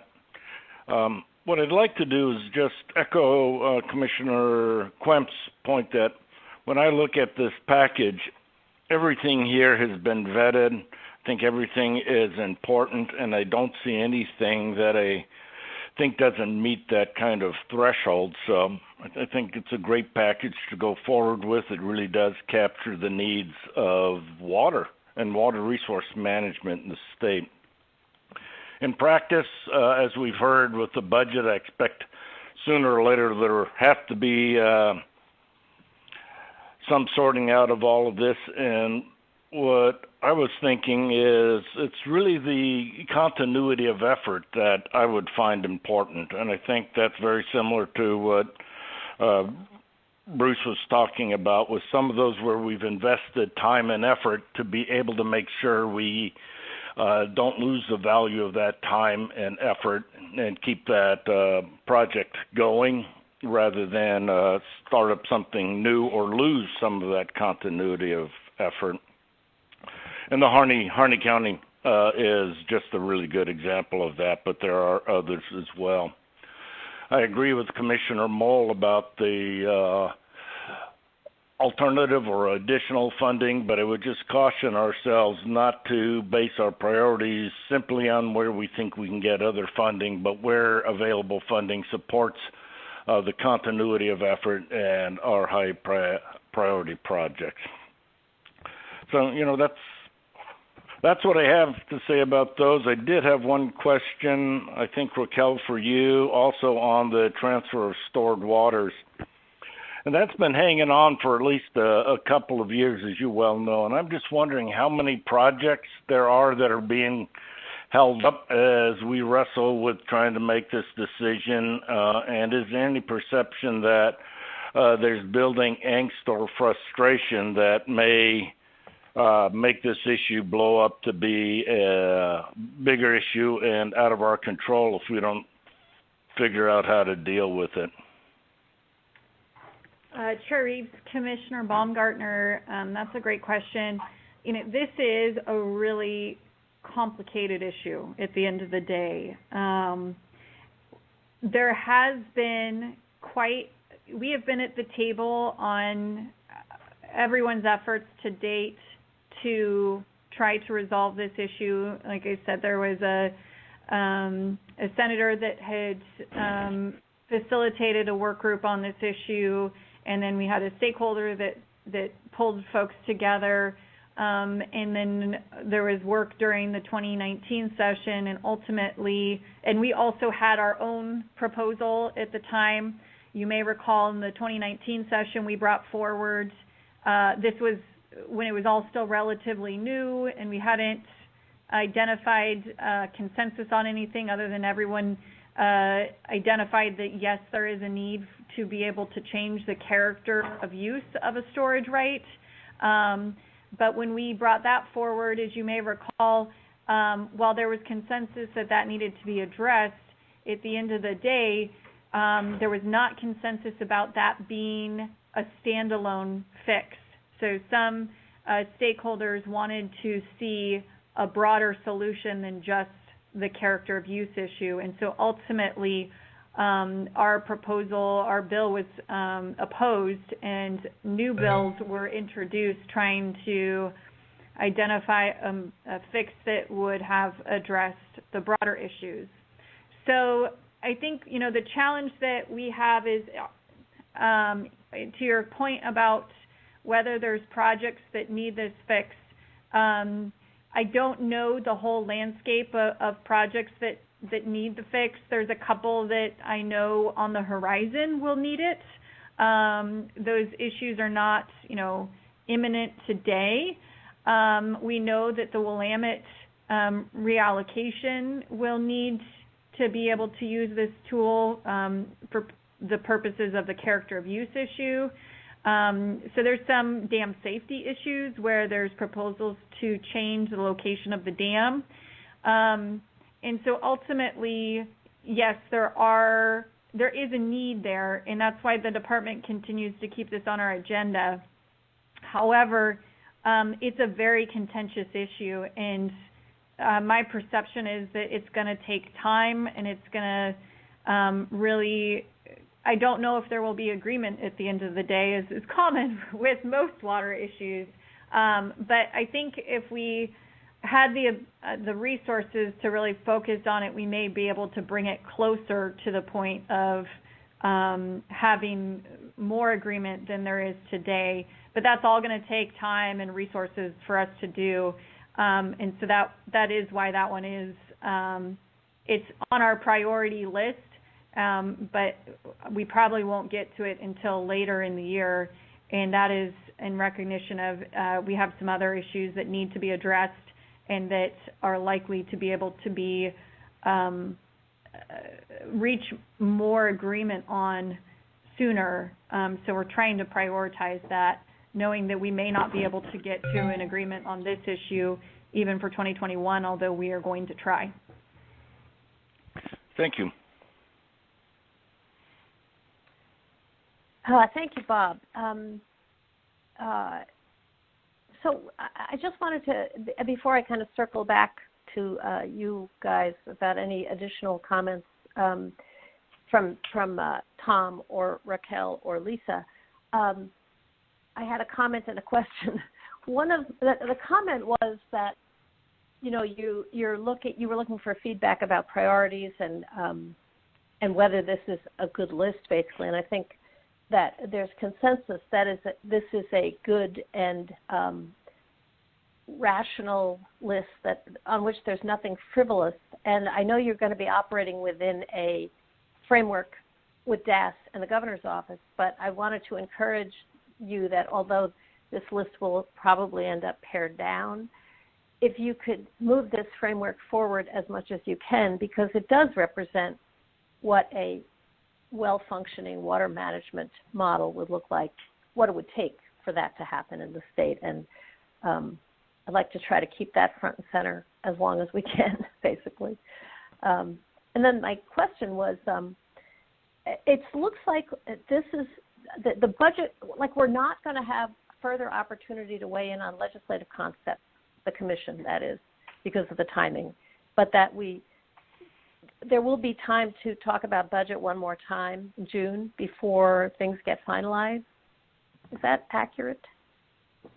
Chair Reeves, thank you. There is a couple items that you flagged there that made me think of some more information for all of you. So I think that to your question, so there's the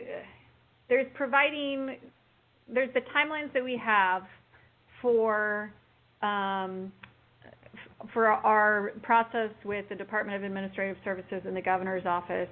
And so in that regard, and for budget packages, we submit our agency request budget July 31st, and Lisa Snyder's section or division, they need time to prepare those materials. So basically, this is the best time to provide feedback to SHAPE, but it's not necessarily the last time. But I will say that by June, numbers will have been locked, and so what that means is that you may be able to make recommendations about how we might want to change the narrative, for example, of a budget package. But by June, my understanding is that we'll have to have prioritized those packages, and for example, the titles will be locked and the numbers will likely be locked at that point in time. And so I might check to see if I characterize that correctly, Lisa, in terms of the ability to, you can provide feedback, but this is really the better time to provide feedback, just given that things will start to get locked down, even though we can still make some minor tweaks. In regards to, so Lisa, don't let me forget to come back to you on that, but in regards to the legislative concepts, as you can tell, we have a lot of work to still do on the legislative concepts, and so this is the prime opportunity and the last opportunity to provide feedback in terms of what we put forward between now and June for our initial filing of the legislative concept. And that starts to get a little nuancey there, because I anticipate that we will do our best to get as much of the legislative concept language nailed down as possible, but I anticipate that there may still be negotiations with stakeholders. And the reason there's more flexibility, I guess you could say, on the legislative concepts is, while we can't add a new concept, we can pull concepts. We'd have to get agreement from the governor's office to do that. But we have, the next phase is really Legislative Council will draft our legislative concepts. We get one opportunity to change them. And so if we have, new feedback from stakeholders or the commission, and we're able to get that into our draft, we will. But I can't give you the timing of that, because the way it works is you get like 10 or 15 days after you get the draft back from Legislative Council, which of course you don't know exactly when that will be, to then submit your edits. And so that part is a little more fuzzy, but happens between essentially now and well, for us it'll be after probably between July and September. And then in terms of pulling legislative concepts, if there's one that we decide we don't want to move forward, like I said, we'd have to get agreement from the governor's office to be able to do that. But they don't, the governor's office actually files them for us. And they file those concepts, it's usually late November, early December. And so that we have up until that point to say, actually, we're not filing this. And then, of course, the reason, so what I'm getting at is there's a deadline for the immediate term in terms of what we're proposing, but because there's other timelines associated with it, there's different opportunities to be able to make changes. And obviously, as we go into the 2021 session, if our bills are not filed with the language that we want, we would then proceed to work on amendments to those bills, and so there could be further changes. So sorry for the long-winded explanation, other than to say that yes, this is your last opportunity before we file things in June. We can't add concepts, but after that point, well, we probably can't actually add concepts now because we had to meet that April 17th filing date. But we can make some tweaks to the ones that we have today, but there will still be opportunities to make amendments to the bills later into the future. So sorry, I probably could have been more concise on that. I will note, Chair Reeves, when you were talking in terms of the framework and this being a good framework, I want to give a nod to all of you because what you don't see on this this table, we did go forward and we put the integrated water resources recommended actions on this table. And so you all have worked on that, so I want to give a nod to you all for the comprehensiveness of the integrated water resources strategy. But then I also want to give a nod to all of you because when we started our budget development, we actually required all of our managers to put forward where it fits in the strategic plan. And the only reason that's not really included on this document is it gets long really quick and a little confusing. So we had it initially on there, and then we removed the different sections of the strategic plan just because of the length of it. In the IWS is more outwardly known. But the reason this is such a good framework is because of all the work that we did on the strategic plan. So I do want to give a nod to all of you for the work that was done because that really was helpful in this process. So I'm going to pause and see if, Lisa, did you have anything to add in terms of what I said on the budget packages and the timelines for development and the locking of numbers? Yes. Or did I get that right? Okay. I think you got that spot on. I just wanted to say that now in the next couple of weeks would probably be the best time for any feedback that you had. We're asking for final numbers to begin to price on May 22nd, so that's about 21 days away. The very last day for us to submit numbers to DAS is on June 30th, and that's, like I said, the very last day for us to submit for audit. The actual budget document is due on July 31st, so we have a little bit of time around the narrative, just like what Raquel said, but numbers are going to be frozen fairly quickly. And thank you, both of you, for that. I think it is a group effort, and it did produce a good result with respect to this framework. I should have been clearer in my question. I wasn't really thinking about any tinkering with numbers or even probably narratives on the budget side. I was thinking more about, I'm assuming as you go through this process, it's going to be a narrowing process, and priorities are going to have to rise to the top at some point. And so I was thinking more about opportunities for input on the priorities as you get a better sense of where this is going from DAS and from the governor's office. But I think your answers clarified what those opportunities might be going forward. Chair Reeves, this is Raquel. I might add to that, I don't know if there is actually going to be further narrowing. We'll have to assess that, and we will probably assess it when we get, the feedback from the stakeholders.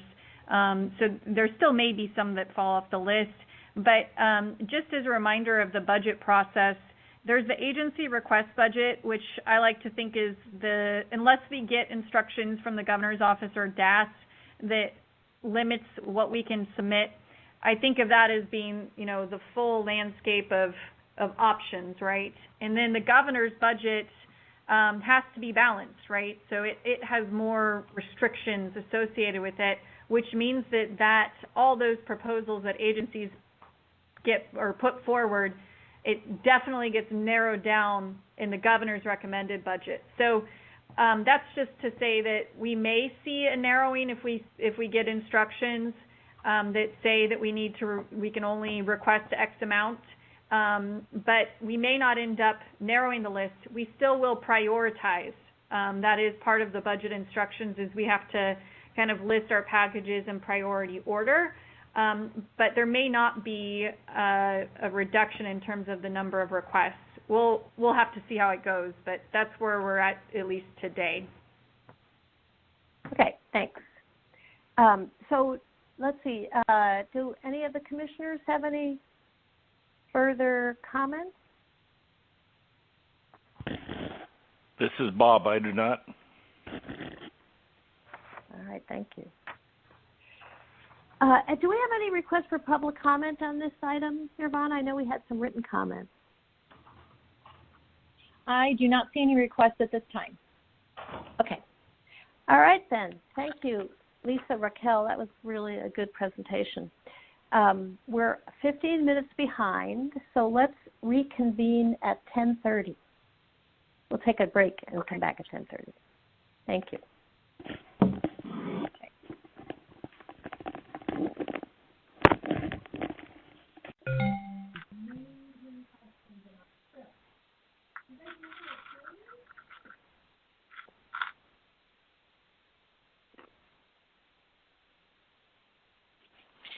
For those of you who are on the phone right now, the recording started up again, but you'll still wait to reconvene until 10:30. Okay.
All right, it's 10:30. Time to reconvene. I'm going to do a quick roll call to make sure we have commissioners back. Commissioner Korn? Here. Commissioner Baumgartner? Commissioner Kihara? Here. Commissioner Quint? Here. Commissioner Mall? Here. All right, thank you. I'm sure Bob is just temporarily away, so let's go ahead and get started. This is agenda item D, request for adoption of rules extending the reservation of water in the Powder Basin program. And you'll be hearing from Jason and Ivan and Raquel on this one. Chair Reeves and Commissioners, for the record, Raquel Rancière, Policy Manager. On this agenda item, we also have Ivan as well as Jason. And so I'll ask that Ivan introduces himself for the record, and then we're going to hand it off to Jason, who's going to handle most of this report and will be here and available to help with any follow-up questions. So I'm going to note that I'm hearing some background noise before we turn it over. So if you can just note that there's some background noise there and mute your microphones or stop the shuffling. And then, Ivan, can you introduce yourself for the record? Chair Reeves, members of the Commission, this is Ivan Gall with the Water Resources Department. I'm the Field Services Division Administrator. Okay, thank you, Ivan. So Ivan and I are going to hand this over to Jason, and like I said, we don't necessarily have a particular part of the presentation, but we will be assisting with any follow-up or questions or adding to Jason's report. So Jason, please introduce yourself for the record, and you can go ahead. Good morning. I'm Jason Spreet, for the record. Chair Reeves, members of the Commission, I am the East Region Manager out here in Baker City. Unfortunately, I should be given this in person, but we'll hopefully get you guys out for another meeting in the East Region soon. I'm going to go over some notes here. We'll go over some background where we're at today, a little bit of the process as to where we got here, some of the comments, and hopefully Ivan and or Raquel will jump in if I miss anything. So a little bit of background on reservations. A reservation is a quantity of water set aside for multi-purpose storage to meet future needs. The reservations out here were adopted into multiple basin programs by the Water Resources Commission in the 1990s, early 90s. Reservation rules were written to sunset after 20 years unless extended by the Commission. The first reservations were set to expire in about 2016, which resulted in rulemaking at that time to extend those reservations by 20 years. These final reservations are in the Powder Basin, and these will expire on May 26, 2020, unless extended in rule by the Commission. Currently, the reservations set to expire on May 26th in the Powder Basin include 10,000 acre-feet in the Pine Creek Subbasin, 4,300 acre-feet in the Eagle Creek Subbasin, and 33,890 acre-feet in the Powder River Subbasin. On October 2019, the Department of Agriculture submitted applications to extend the Powder Basin Program reservations set to expire in May of 2020. On November 26th, 2019, a Rules Advisory Committee was convened here in Baker City consisting of stakeholders in the basin to review the proposed rule changes. Notice of the rulemaking and a statement of fiscal impact was filed with the Secretary of State on January 28, 2020, and the Department accepted written comments from February 1st through March 6th of 2020. The Department also held a public hearing on February 27, 2020 in Baker City with Commissioner Korn as the hearings officer and myself as assisting. The Department received 5 comments on the proposed rule changes. 3 of those comments were in support of the extension and 2 suggested changes to the proposed rules. The first commenter suggested that a 10-year extension may be more appropriate given concerns about climate change and its impact on water supply. The department responded to that comment that 20 years is what the Department of Agriculture requested in their application. The department felt 20 years is appropriate for the reservations for multi-purpose storage in the basin, and all other reservations in the basin were previously extended for 20 years. The second commenter suggested that the reservation be limited to 3 years to encourage resolution of in-stream water right protests in the basin. It was also suggested that the listing of bull trout under the Endangered Species Act in 1999 be considered by the Commission prior to extending the reservations. Also, the commenter suggested that the priority date of these reservations be changed to 2020 and the reservations be conditioned to be subordinate to any in-stream water rights. The department responded to that comment that there are other methods to resolve in-stream water right disputes through contested case hearings if the settlement cannot be reached. Also, that impacts to bull trout would be addressed during permitting if a multi-purpose storage reservoir was developed.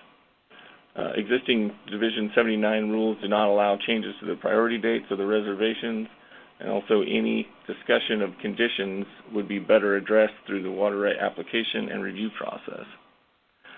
The second commenter also suggested some wording changes to remain consistent with extensions in other basins.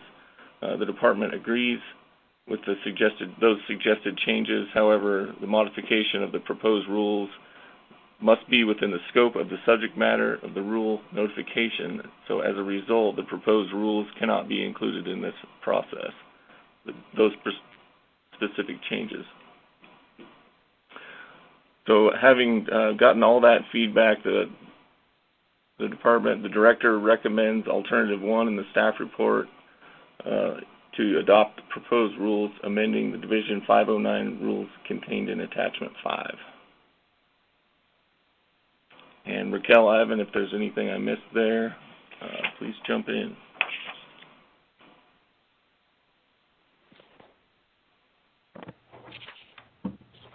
Chair Reeves, Commissioners, I think we can open it up for questions and or comments by the Commission. Okay, thank you. Thank you, Jason and Raquel. Let's see, Commissioner Quint, do you have, I'm kind of just moving in step down the list each time we start a round of questions. Do you have any comments, questions about this agenda item? Yes, I do, Chair Reeves. Thank you. So looking at the extension of the reservation for future economic development, the long-term process reserves water for that, but that also would provide for various environmental reviews. You know, if we think about climate change information that may be available, or the example of the ESA issue. And so those kinds of factors can be taken into account and would influence what amount of water might actually be allocated for development. Is that correct? Chair Reeves and Commissioner, so yes, the reservation of water, you know, sets aside this essentially as a block of water. However, there is the water rights application process and rules, and so this is not a water right. And so to use a reservation of water, you would still need to submit a water right application and be subject to the review associated with those applications.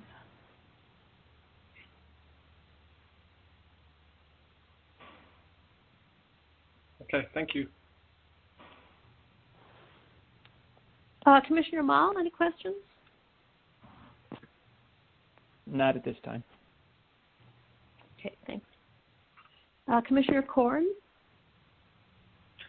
I would just comment that these processes take a long time, and while 20 years seems like a long time to some, it seems like the extension is necessary. Just continue the progression along addressing all the issues, and that these things are long-term prospects, and we've extended the others, and I see no reason that we shouldn't support the extension of this one also. Thank you. Thanks. Commissioner Kahara, any questions? No questions, and yeah, the extension makes sense to me. Okay, thanks. And Bob, I skipped over you. Commissioner Baumgartner, any questions, comments? Thank you, Chair Reeves.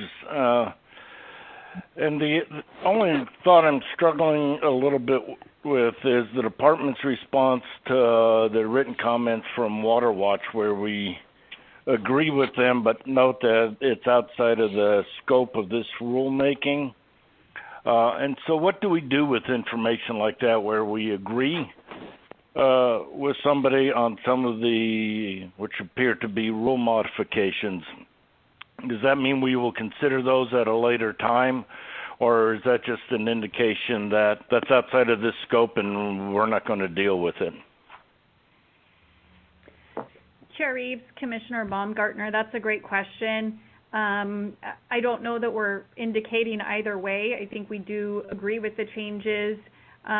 Certainly we would have to there are a number of areas where we have identified a need for rulemaking changes, and certainly we do track those.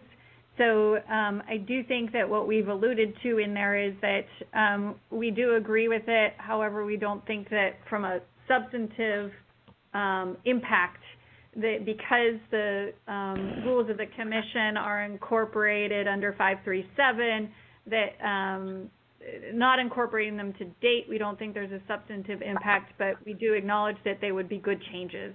And so we can continue to track those. Just given all the other rulemakings, though, that we have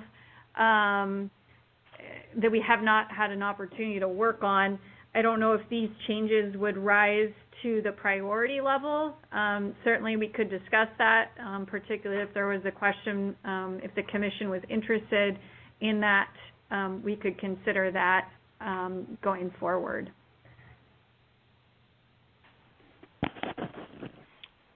Thank you. Okay. This is Nick. I just wanted to, it'll tell me if I'm overstating here, but my thinking is that a reservation establishes a priority date for an application that is subsequently granted from it, and kind of establishes, well, I guess it does establish that water is available for a water right application that falls within it. But otherwise, the process for an individual application is just like any other application for a new water right. Process. Pardon? Sorry, Chair Reeves. I was a little overactive with the mute button there. My apologies. So yes, essentially you still have to submit a water right application, and it's subject to review pursuant to our existing rules for water right applications. So yes, in a sense that we have this water set aside, but there may be factors that go in going through that process that limit the amount of actual water that would be granted in that application pursuant to the review under the water right application rules. Now, what the reservations have done is set that priority date, and essentially that quantity of water, you cannot apply for it. If that quantity of water is set aside and there's no more water available because of that, then we wouldn't be able to consider an application for another purpose, if that makes sense. So in some sense, it does have a placeholder in there, but because we would still have to review a specific water right application under our rules, there may be differences in terms of the available water after a review under today's rules.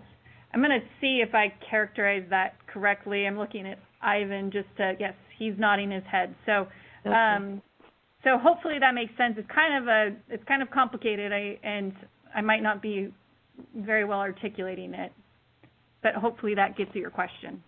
Yeah, no, it does, I think. And just, is there a short description of, it sounds like there's a pending, or one or more pending in-stream water right applications that have been kind of around for a long time. Is there a short description of what's going on with them? Or, because it looks like they were a point of concern in some of the commenters. Yes, Chair Reeves. Yes, Chair Reeves and Commissioners. I don't know if Dwight French is on the phone quite yet. I do hear a little bit of background noise and rustling, just FYI for folks on the phone. So there are a number of in-stream water right applications that have not been resolved from the 90s. I don't know how many there are today. My recollection is that it was, I want to say 50 to 70 of all of the ones that had been previously filed. I want to say there was a couple thousand that were filed previously, and of those are the ones that are remaining. There has been some work to try to identify pathways forward in terms of settlements on those. I don't know, though, what progress has been made to date. Obviously, there's some that have not made progress on. We could certainly refer those over to a contested case hearing and go that route for the protested in-stream water rights to get to a resolution. As you all know, that does require staff resources and Department of Justice resources to do that. So there's some resource constraints that we do have associated with resolving all of these. I think I'll pause there because I want to check and see if Ivan or if Dwight's on the phone, if Dwight has anything to add, or Director Byler may also have something to add based on that because he may be more familiar with the latest progress than I am. This is Dwight. Can you hear me? Yes. Okay. Mm-hmm. Good morning. For the record, this is Dwight French. I'll add just a little bit to Raquel's information that she provided. There were about 950 in-stream water rights submitted in the 1989 to 1991 period. Most of those were issued a few years later in 1996. About 125 of them were protested, and 61 of those remain. There's a handful of those in the far east region in the Powder Basin. There's about 7, I think, protested still in the Powder Basin. ODF&W was the applicant for all of those. They have reached out and had conversations trying to move towards settlement with the protestants there. And just in the past couple of years, they've worked on that. No real progress was made. We have worked with ODF&W and Department of Justice to refer an in-stream water right to contested case hearing, which is an important and exciting step. I believe that hearing is scheduled for October, and when we get done with that one, of course, we'll take into consideration what our staffing levels and funding levels are at that time. But if funding is available, we'd like to move forward with some more to try to get these resolved. We hope that if we have a few hearings, that might set a precedent to make it a little easier to move forward with other settlements or hearings. But we've still got 61 available. Still in the protested status. Thank you, Dwight. That was helpful explanation. One more quick addition. That's 61 from the original 89 to 91 filings. There's a few more protests that we've received recently. I want to say that's about 40, and those are fairly recent. We haven't spent a lot of time on those yet. We want to try to get some of these older ones out of the way. So thanks for that. Yeah. Okay. Any other discussions from any commissioners? Yeah, this is Joe. I have all helpful and has generated a question for me relative to both Commissioner Baumgartner's and Commissioner Coyne's comments. And this is maybe difficult for staff to respond to on the spot, but Dwight or Jason especially, thank you, because pursuing something like this for decades I know is challenging and can be rewarding. But B, would, as has been suggested from some of the comments, shortening the period of this extension to something less than 20 years be helpful from a staff position by increasing the urgency and attention on some of these questions?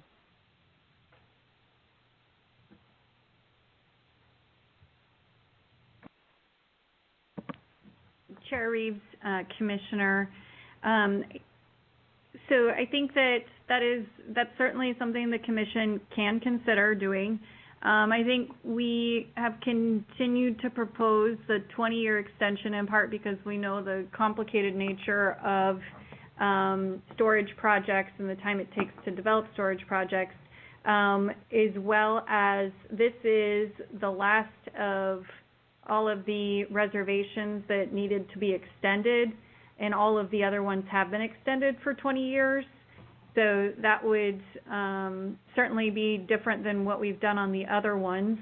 From a staff standpoint, you know, I don't know, to your question about the urgency issue in terms of the parties. I know from our standpoint, certainly it would be if we needed to extend it again, then that's, you know, just the workload of a rulemaking. So I don't know that I can really speculate in terms of whether or not it would create urgency for the parties.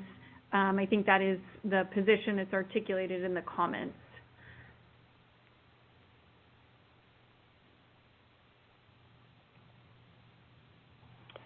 Chair Reeves, members of the Commission, this is Ivan Gall again. You know, I'd also point out that there's unknowns in the future with the potential for climate change in some of these basins, and having a volume of reserved water in some of these areas certainly could be helpful to help us deal with some unknown circumstances down the road.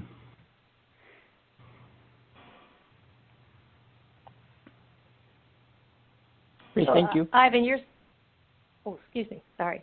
This is Meg speaking. Ivan, it sounds like you're saying you think there might be an advantage there are other advantages for to having the reservation to take into account unpredicted things we aren't currently predicting. Chair Reeves, that's correct. I would agree that, you know, given some uncertainty in the future with, you know, increasing temperature, different precipitation scenarios where perhaps we get less snow and more runoff, these reservations could be a useful tool in the future, where today they may not seem as useful for some folks. Okay. Do any commissioners have any other comments or questions?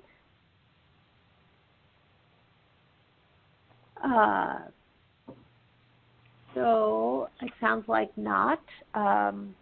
This is an action item, and we're being the director recommends alternative 1 in the staff report on page 3.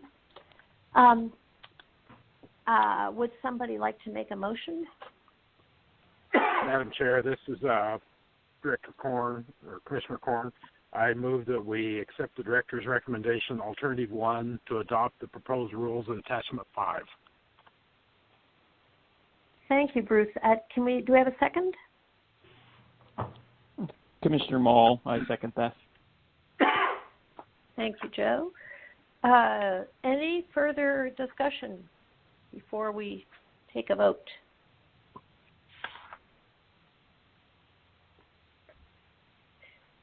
All right, hearing none, I'm going to go ahead and ask for Commissioners' votes. Commissioner Korn? Yes. Commissioner Baumgartner? Oops. Yes. Commissioner Kihara? Yes. Commissioner Quimp? Yes. Commissioner Mall? Yes. All right, Commissioner Reeves votes yes, and the motion is approved unanimously, and the rules are adopted. So thank you to all of you guys presenting. Appreciate this. And we will move on to agenda item E, which is the request for adoption of amendments to rules having to do with the Deschutes Basin water management. And this will be presented by Dwight French. Take it away, Dwight. Okay. Thank you and good morning, Chair Reeves and members of the Commission. For the record, this is Dwight French, Water Rights Services Division Administrator. This morning I have a request for adoption of rules for you.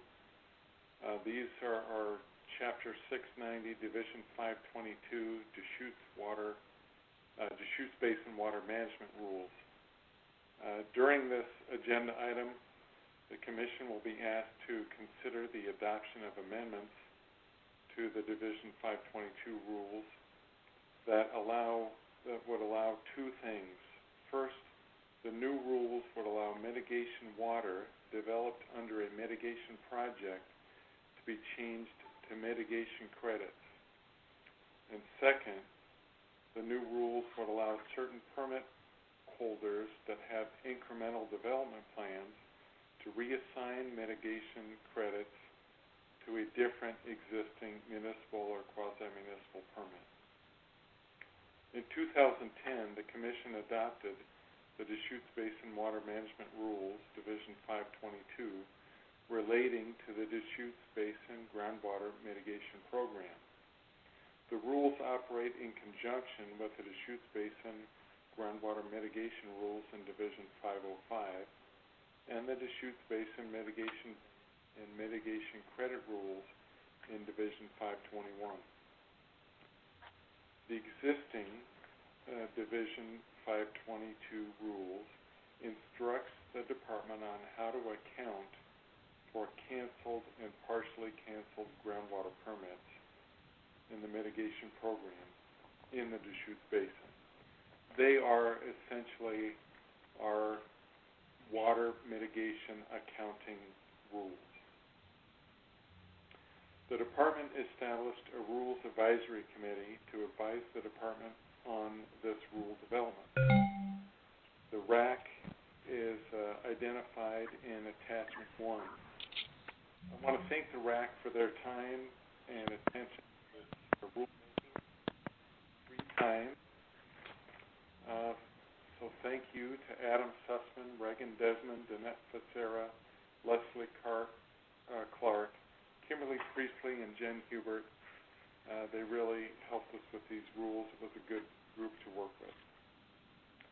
Under the current rules, a mitigation project is tied to a specific groundwater authorization and cannot be used or reassigned to satisfy the mitigation obligation of any other groundwater authorization.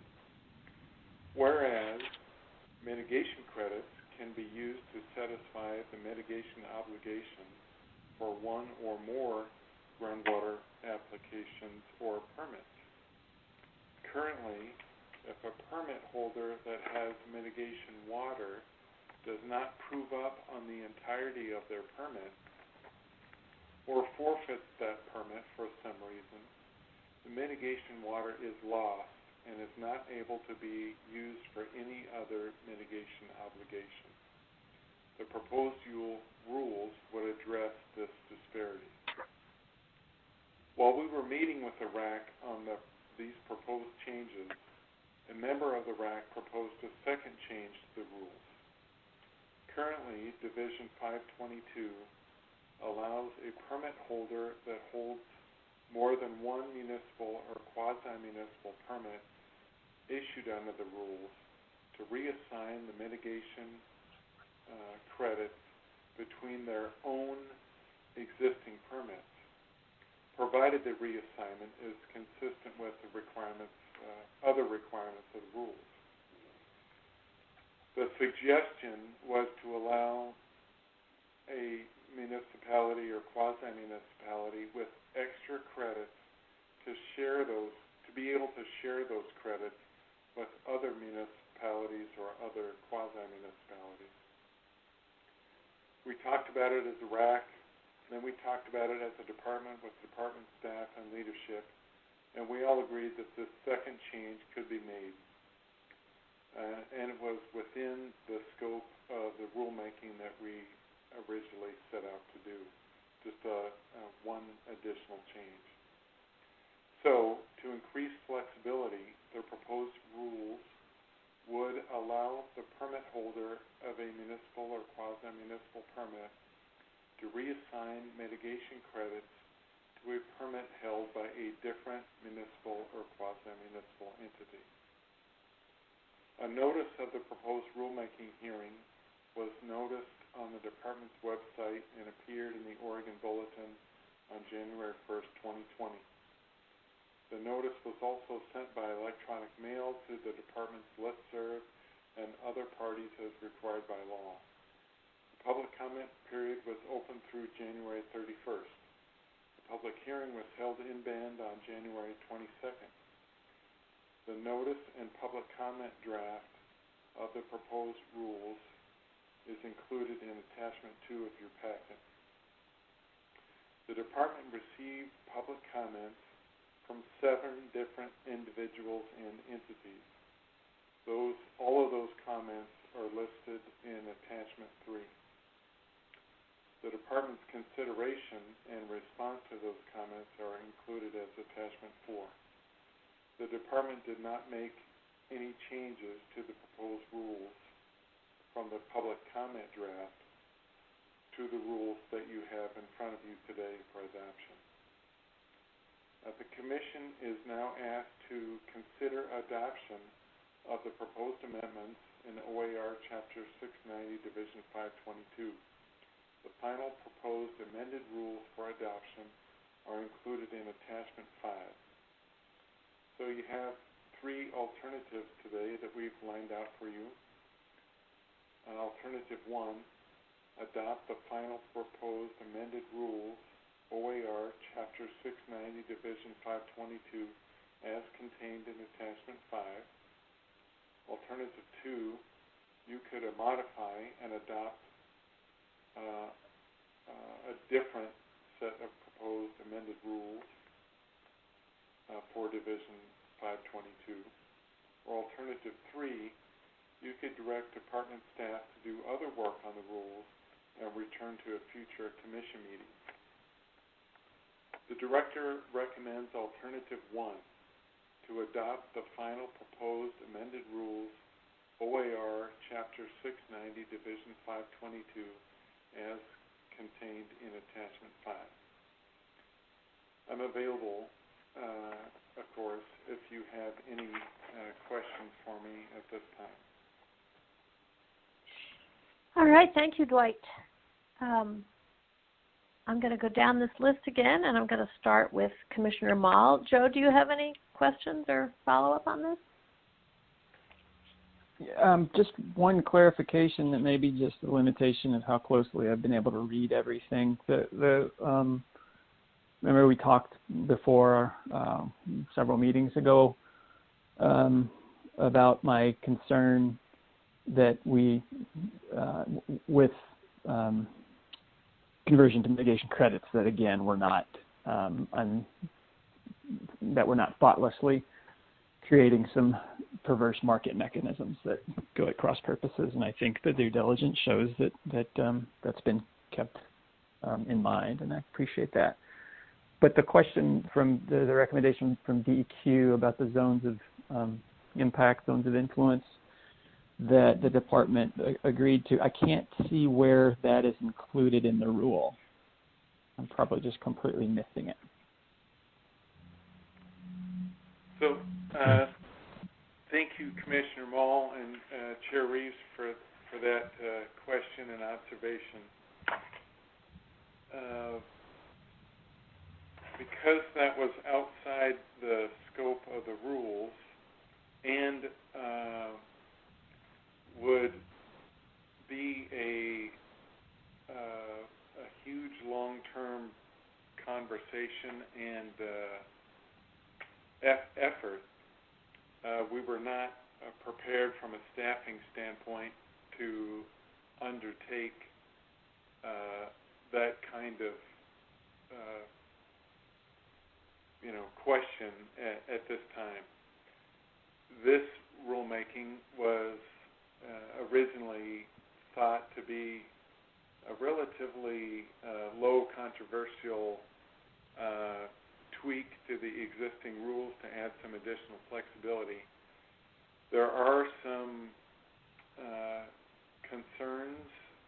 I think they're quite they're valid concerns, and it's natural that about almost 20 years in to this project that we would have a need to revisit on a larger scope the rules under the three different divisions that we have in the Deschutes Basin and see what works, what's not working, what needs to be done to amend and modernize the whole program. I'm not sure if Director Byler would like to make any comments here, but we have been talking about, how do we staff up for the needed conversations that need to take place to undertake that review and modernization. One of the POPs that was talked about earlier would fund some work in the Deschutes Basin where we could, get after the question that was raised in the question, along with some other questions that have been raised in the Deschutes Basin. Okay, just as a follow-up, just specifically then, let's say that the scenario that DEQ put on the table, that someone in the Crooked wanted to use a mitigation credit that was created in the Deschutes or something like that. What's the mechanism that someone would have now to question that or call for it to review? And is there anything to stop that from happening currently or with the adoption of this rule? Well, let's see. See if I can answer that in a way that answers your question, and please correct me if you don't think I landed on it. But all of our mitigation credit orders identify which basin and downstream basin those credits would be eligible to, serve as mitigation for a new or existing permit. And so we talked about in a previous one of our previous updates to the Commission, we have 9 current orders that have been previously issued that grant mitigation water to folks that they can use, but only for their permit. So in those 9 orders, similar to the orders listed for mitigation credits, the orders identify which subbasins or basins where that mitigation water, if these rules are adopted, would be eligible to be traded or moved to other permit holders downstream. So it just puts these mitigation this mitigation water on par with the mitigation credits that have already been issued in the Deschutes Basin. We don't anticipate that there's going to be a lot of interest in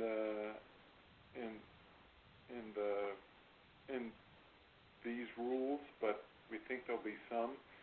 Like I said, there were 9 orders issued for mitigation water. Only 7 of those identified downstream basins where the water could be traded into different, moved into different basins. But generally, there hasn't been any concern about moving water downstream. There has been some concerns raised about moving, mitigation or new permit uses upstream. That's not an anticipated problem with any of these 7 that may choose to take advantage of the rulemaking. I don't know if I landed on your question, though, if I've answered it sufficiently. Yeah, thank you.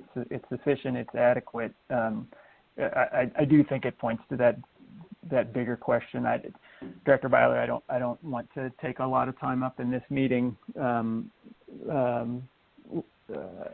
I don't know that we need any. I'm not going to request that you add anything to that unless there's something really specific. But I certainly would support whatever we could do to take advantage of the work that's been done for decades in the Deschutes Basin and continues to great momentum there, and to really wrestling with some of these questions, because I think as we continue to have these cycles of development that impacts land use, we're going to see greater and greater pressure on the movement of water and water rights to areas with very different relative wealth, and we could end up having some really skewed equity of water issues to deal with. So thanks, but no further comment or question. Okay, thank you, Joe. Chair Reeves? Chair Reeves? Yes. And this is, for the record, Tom Byler and Commissioner Mall. I appreciate your comment. If I may just briefly, what your comment stirs in my mind is a reality that we're facing in terms of, we've talked about our budget constraints and our capacity constraints and expecting them to be heightened as we go forward. But the water issues don't play by the same rules as revenue forecasts. And I think one of the big challenges we have ahead of us as an agency, both from a staff and commission standpoint, is issues are going to continue to ripen in basins around the state, and there's going to be a desire and expectation for our agency, both externally and on our part, for us to be engaged in helping to be partners in finding solutions in those areas. And it's going to be a real challenge for us to have adequate capacity to be able to really engage as we would like. So there's no easy answer to that, but I just wanted to acknowledge that we understand there's growing interest and ripening of need of attention in the Deschutes Basin, and it is an area of worry for us in terms of how we can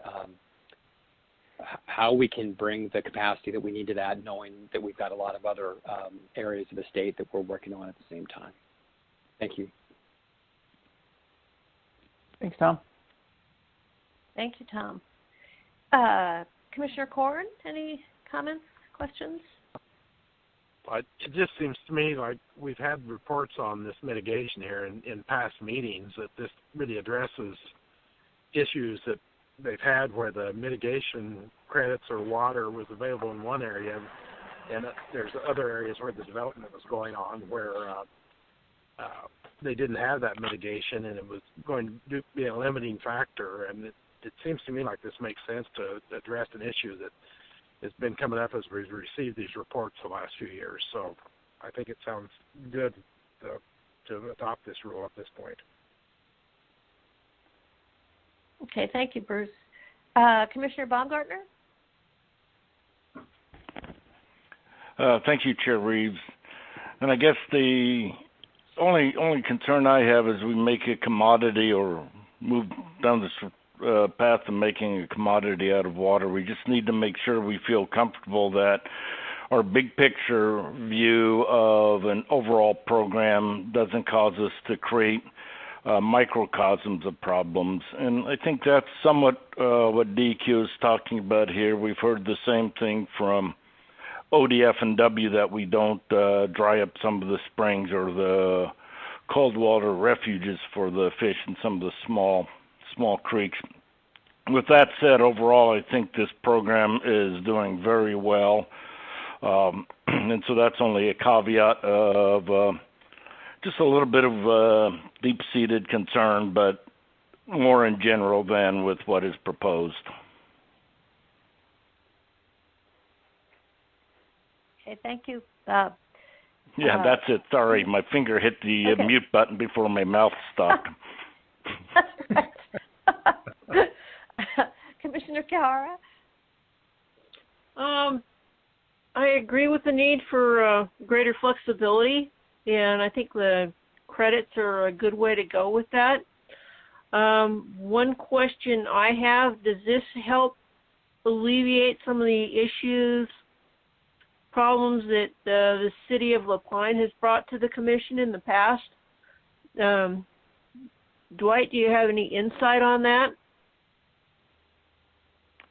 I do have some. You know, the permit holder that requested the department move forward with his rulemaking, they actually made the request a couple years ago, and it took us a while to get geared up. Their project is in the same mitigation basin as the city of La Pine is located. So while we haven't, we didn't ask that particular permit holder to promise that they would, put their credits up for sale, or we didn't make them promise that they would work on an agreement with La Pine. We are mindful and I don't know, I'm not sure if optimistic is the right word, but it's quite possible that this may work out to some benefit for the city of La Pine. It definitely will not hurt the city of La Pine. Let's put it that way, and it may very well help.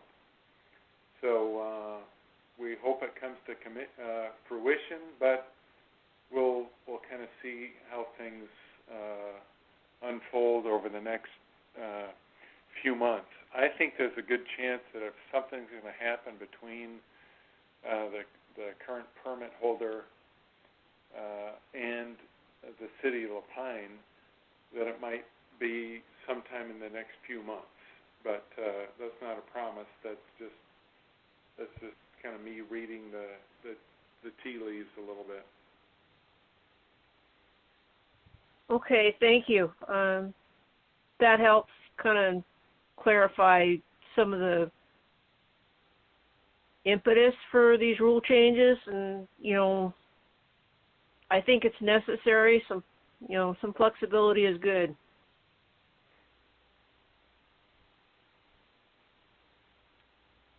Thank you, Kathy. Commissioner Quinn? Thank you, Chair Reeves.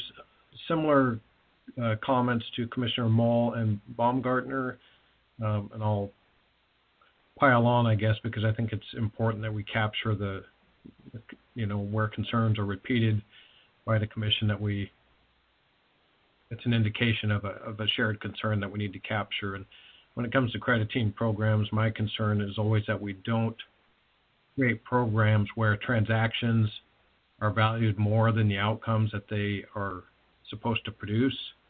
And I don't think that we're doing that, but I just want us to be vigilant about that. And And I think I had a similar question about the DEQ comment that Commissioner Moll had, and that was addressed, so thank you.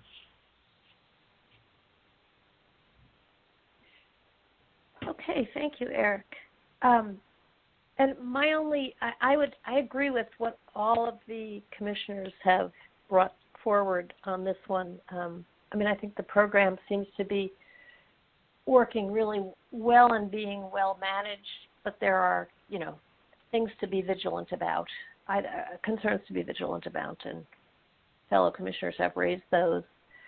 I have one really, maybe perhaps silly question, and this is just a kind of a, I don't understand this part of the rule question, Dwight. So I'm on page 3 in attachment 5 at even line numbers. I'm at line 35.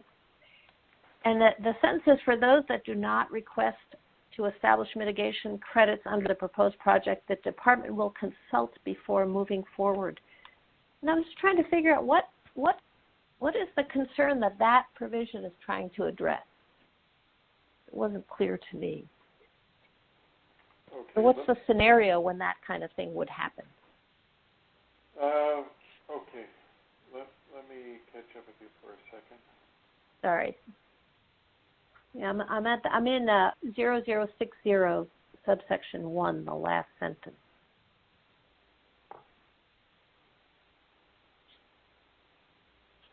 Okay. Well,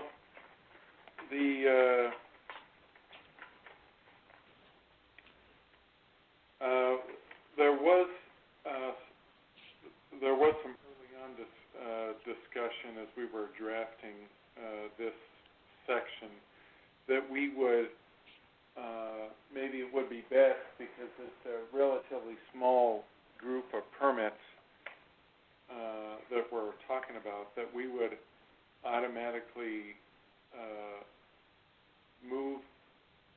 convert their mitigation water to mitigation credits. Then we went away from that idea and said, no, let's just let people request to make the, I'll call it conversion, if you will. So what we did here, so we've left the door open. Folks can request to make this change, and if they do not make the request, we're going to consult with them to make sure they understand that this rule change has been made, and see if they wish to make a request. Perhaps that could have been worded. So it's kind of like double checking with the applicant in case they overlooked the fact that they need to tell the department if they want credits. Right. I see. Okay. Commissioner Reeves, well, that's just what it seems to say. I just wanted to make sure that that's what we were talking about here. Yeah. Okay. Okay. Do any commissioners have any other discussion on this item?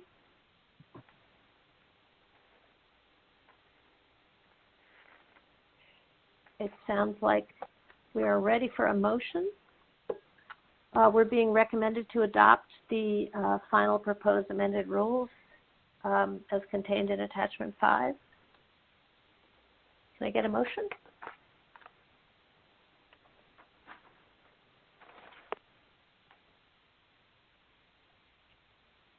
I move that we adopt the final proposed amended rules, OAR Chapter 690, Division 522, as contained in Attachment 5.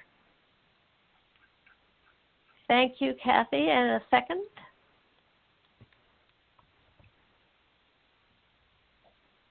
Second, Eric.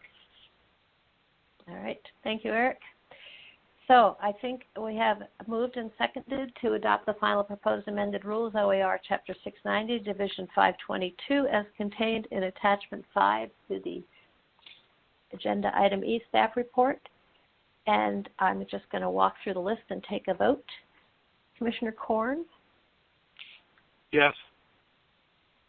Commissioner Baumgartner, Yes. Commissioner Kahara, Yes.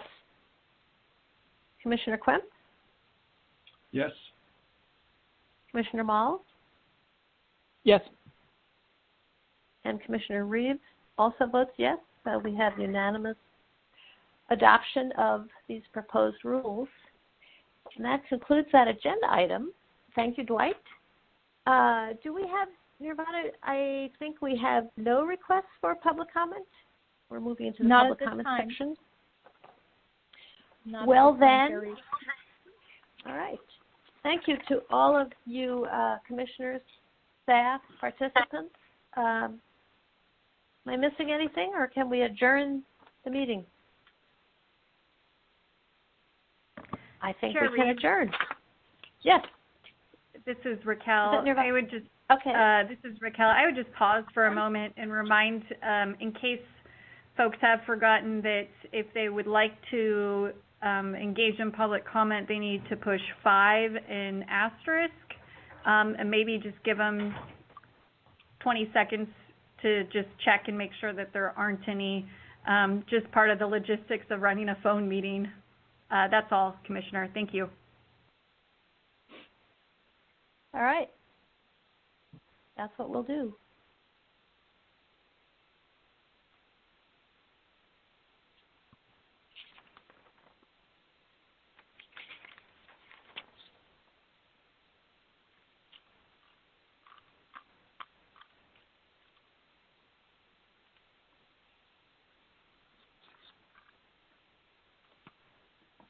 Chair Reeves, at this time, I do not see anyone indicating that they wish to make public comment. All right. Thank you. We're adjourned. Thanks, everybody. Thank All right. you. Thank you. Thank you. Thank you. Take care.